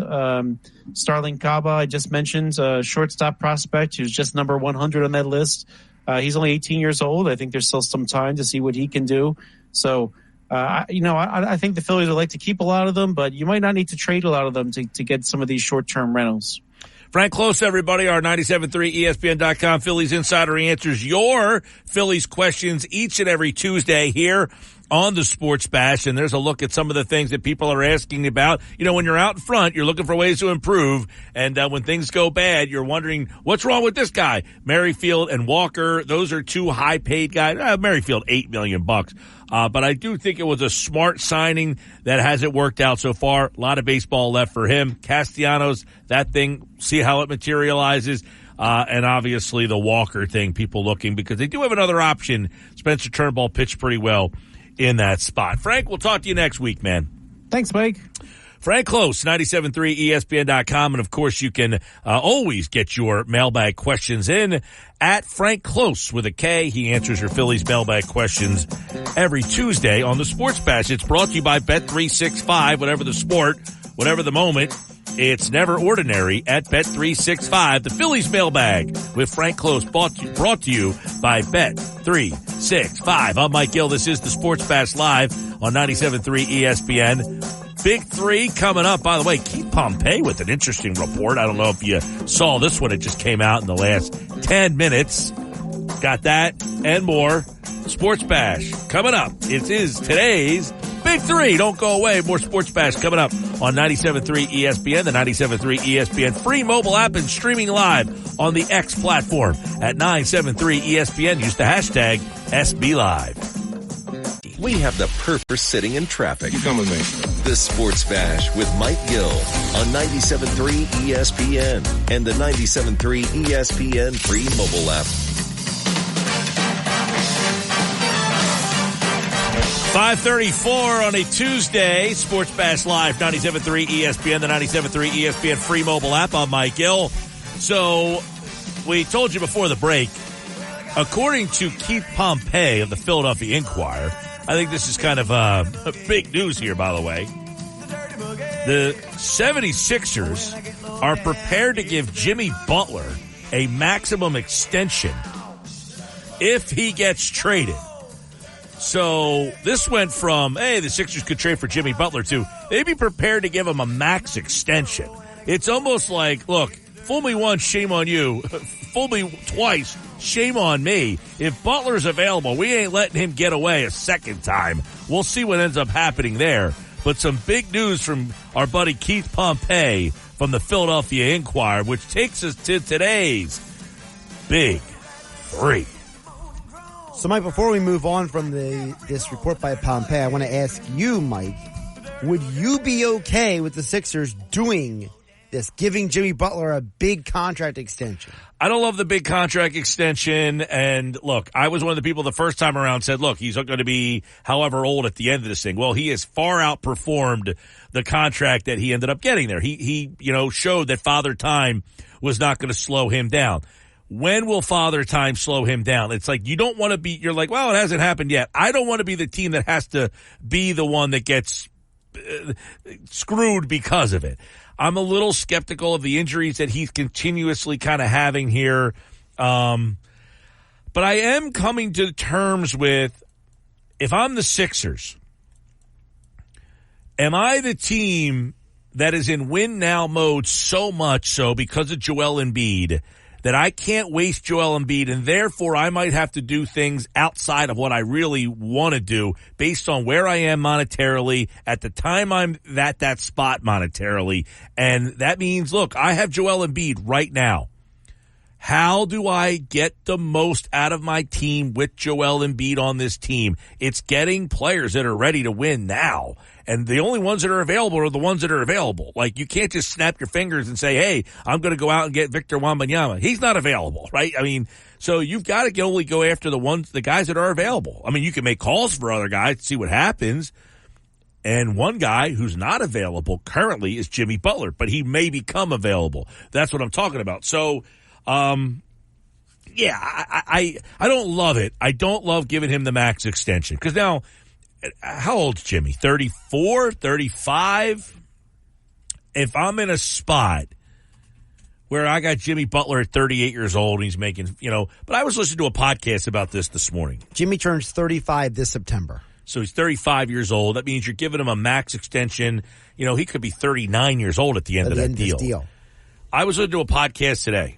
I think they were talking about Keith Smith floated this out there, that the new NBA TV deals, you're going to get guys making $70 and $80 million a year. Think about that. Yeah. So if you sign Jimmy Butler now for a max extension, you might be getting him on a deal for only having to pay him discount. Right, $40 million. So, listen, there's going to be so much coming at us with the Sixers that none of this surprised me, and I don't know which option is my favorite option. Listen, am I going to be mad if they get Jimmy Butler? No. But I will say at the end of that, we might be complaining about it. That's all. But I also thought we might be complaining about it if they gave him the max deal that Miami just gave him. Right. And he prospered there. Mike, sticking with the NBA, my initial first story was I want to get your thoughts on yesterday when we were not here. Bill Walton had passed away at the age of 7 when he was soon to turn 72 years old later this year. The former NBA MVP, 6th Man of the Year award winner, multiple-time NBA champion, Finals MVP award winner, and then famously the long career as a broadcaster. Your thoughts on Bill Walton passing away? I saw the story yesterday, and I was pretty floored by it, actually. So I do a podcast called the Announcer Schedules Podcast. My partner is a guy named Phil DeMont Mullen. He is a huge Bill Walton fan. We're going to do a whole podcast kind of dedicated to this on Thursday. I think we're going to get Dave Pasch to call in, Roxy Bernstein to call in. But the impact that he made is evident. I mean, he has a 30 for 30 that was on repeat last night. He had people from all over the sports landscape talking about the impact that he made. He was one of those guys. You either loved his style or probably were not a fan of his style. He was a unique broadcaster. I mean, so many times he'd be working with Dave Pasch, and Dave knew how to kind of handle it. Greeny told the story today. When he was doing Mike and Mike, he called in, told the producer Liam, hey, tell those guys I'll fill the whole 11 minutes. And he did. He was just a unique character. But some people forget of how great a player that he was. I mean, you think about the fact that he had so many injury issues. He was like Joel Embiid. Think about this. He missed 2 seasons in a row because of foot problems. Yep. Then he missed another season because of football. Then he missed another season. So he missed 4 separate seasons because of foot problems. He could have been one of the great players of all time had he not had these foot injuries, and he still was a great player. And the 1 year he was healthy, they won a championship in Portland. The only championship the Blazers have ever won. He was finally healthy for a postseason run, and he won the league MVP in the regular season, the finals MVP. And then later in his career, after he was considered washed up at that point, he lands with the Boston Celtics, and he wins 6th Man of the Year and wins another championship. Yeah, I'm 47, so I don't really remember him as a player. Vaguely. Maybe, I do remember him late and having the foot problems and being like a marginal kind of player at that time. So I never really got to experience him as a player. I have to say my favorite story I heard throughout the day yesterday and today was actually Jay Billis. So Jay Billis, I don't know if you people heard, he was on ESPN radio. He was telling the story about how Bill Walton would purposely call him Jake. He never called him by his actual name. And they were talking about a coach who passed away. This was like in the late 90s or early 2000s, Jay said. And they were doing a broadcast. It was him, Bill Walton, Dave Pasch. And Billis was saying how, he remembered this coach. And Bill Walton says, you're too young. You don't know who that guy is. And Jay said, well, he recruited me to play. And Bill Walton said, Jake, he recruited you to play what? And that story stuck in my mind because Jay said when he said that on the telecast, Jay almost fell out of his chair. Well, I mean, some of the stuff he would do was so bizarre, but he was just a fun guy. Obviously, all the Grateful Dead stuff, that was something he was very well known for. We're going to do a whole tribute show on the Announcer Schedule podcast on Thursday. And listen, I did not know Bill as a player so much as more of the broadcaster. Now, he did a lot of late night games in the later stages of his broadcasting career. He did those Pac-12 games. But, you know, he did at some one point do bigger games. NBA on NBC in the 90s. He did. So, looking forward to that. Yeah, what was it? Him and Snapper Jones, they would do games together on NBC, I believe. Yeah, oh yeah. Those were some, those 90s, like 3 o'clock Sunday afternoon games. A little round ball rock in your life. Coming back, it sounds like, but it's not definite yet. My second story, Mike, I got for you stays in the NBA. And this is a bit of a controversial story that happened today. So Kendrick Perkins was on First Take today, and they were talking about Rudy Gobert and how Rudy Gobert, Defensive Player of the Year, and, he got cooked the other night by Luka Doncic on that step back three. Now, if you ask the Timberwolves players knew that was going to be a problem because Rudy Gobert is not a great perimeter player. His defensive strength is as a rim protector, right? Well, Kendrick Perkins went out of his way to say this on First Take this morning, quote, "I am retiring from voting for individual awards because I have done a disservice in using my voting rights. Me voting this season for Rudy Gobert is an embarrassment for me and for the Defensive Player of the Year award. He's the first player that we see every single time in the postseason that becomes a defensive liability." So, Mike, is it fair for Kendrick Perkins to say this? Because as we know, Defensive Player of the Year is a regular season award and not a postseason award. Yeah, I was going to say, that's the thing. You voted for his regular season, not his postseason. And that's part of the problem. Some of these guys don't know what they're voting for, how they're voting, all that stuff. Listen, I find like the former player sometime doesn't understand these type of things. Like, it's like the person who says, like, I want the player's perspective, or you got to be a football guy. There are so many times that people that play the game don't really know the game. Now, I'm not saying Kendrick Perkins doesn't know the game or anything, but to say that, he's not respected by the other people, how do you not, it just seems like an out-of-touch kind of comment here. To me, it's ridiculous because, first of all, like you said, it's regular season award, but second of all, for him to say that Gobert is respected by his peers, we saw what happened. He has tarnished Defensive Player of the Year. It's like, didn't his team get to the conference finals? Right. I mean, just because they didn't, it was a bad matchup against Dallas. Dallas is not a team that is, have a lot of big guys. They are guard oriented. You've got their best two players, right, both ball handlers, and you have these two bigs on the floor. So Minnesota was a great matchup for Denver, not a great matchup for Dallas. Right. And also, being cooked by one of the best players in the league, that's not something to be embarrassed about. Luka's going to cook everybody. Well, come on. Luka and against who would say, hey, let's D up here. You're going to defend him. Rudy Gobert, 7'2". You're going to go defend a 6'6" guard. Nobody would want that matchup. No. And Jay McDaniels even said the moment that he realized, he said after that game, the moment he realized that Gobert got switched on to Luka, he knew they were in trouble. Of course. Because it's Luka Doncic. It's not because Rudy stinks. No, it seemed to be all these guys who have the votes. They all bother me with the way they vote, and then afterwards, I wish I didn't vote that way. This happens from more and more now. Mike, another story I got for you. So, according to Sam Amick and Michael Scotto, the Los Angeles Clippers, if they lose Paul George's offseason, they are going to have another target already lined up, as you might expect, Mike. His name is DeMar DeRozan. So apparently, according to this report, the Clippers are very interested in DeRozan if Paul George leaves because, one, he is also from the LA area like all these other guys, but also, two, they think that he would fit in well with the Harden, Kawhi Leonard contingent. So, Mike Gill, do you think that is true that DeMar DeRozan would fit in with those guys in L.A.?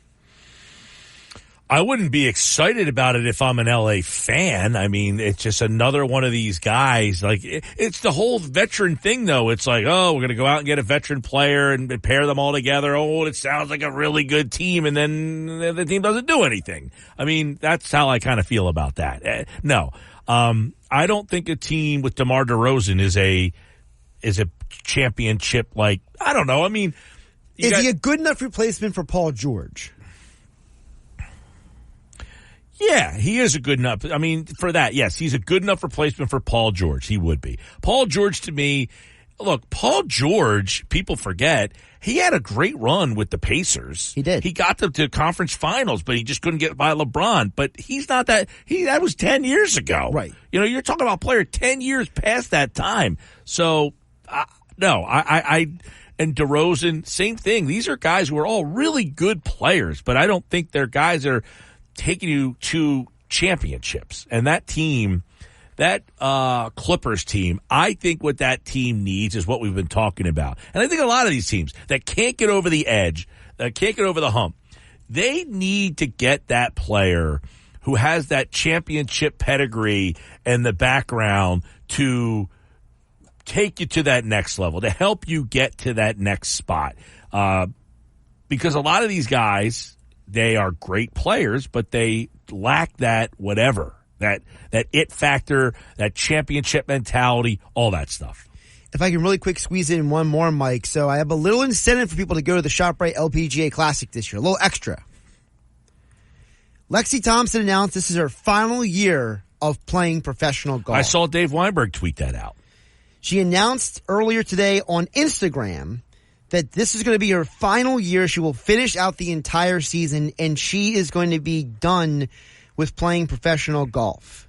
So, Mike, a little extra incentive for folks out there. I don't need extra incentive. Now, I would say I don't need extra incentive. I go every single year, but that would be a little bit extra. But go to the LPGA. It's an awesome event.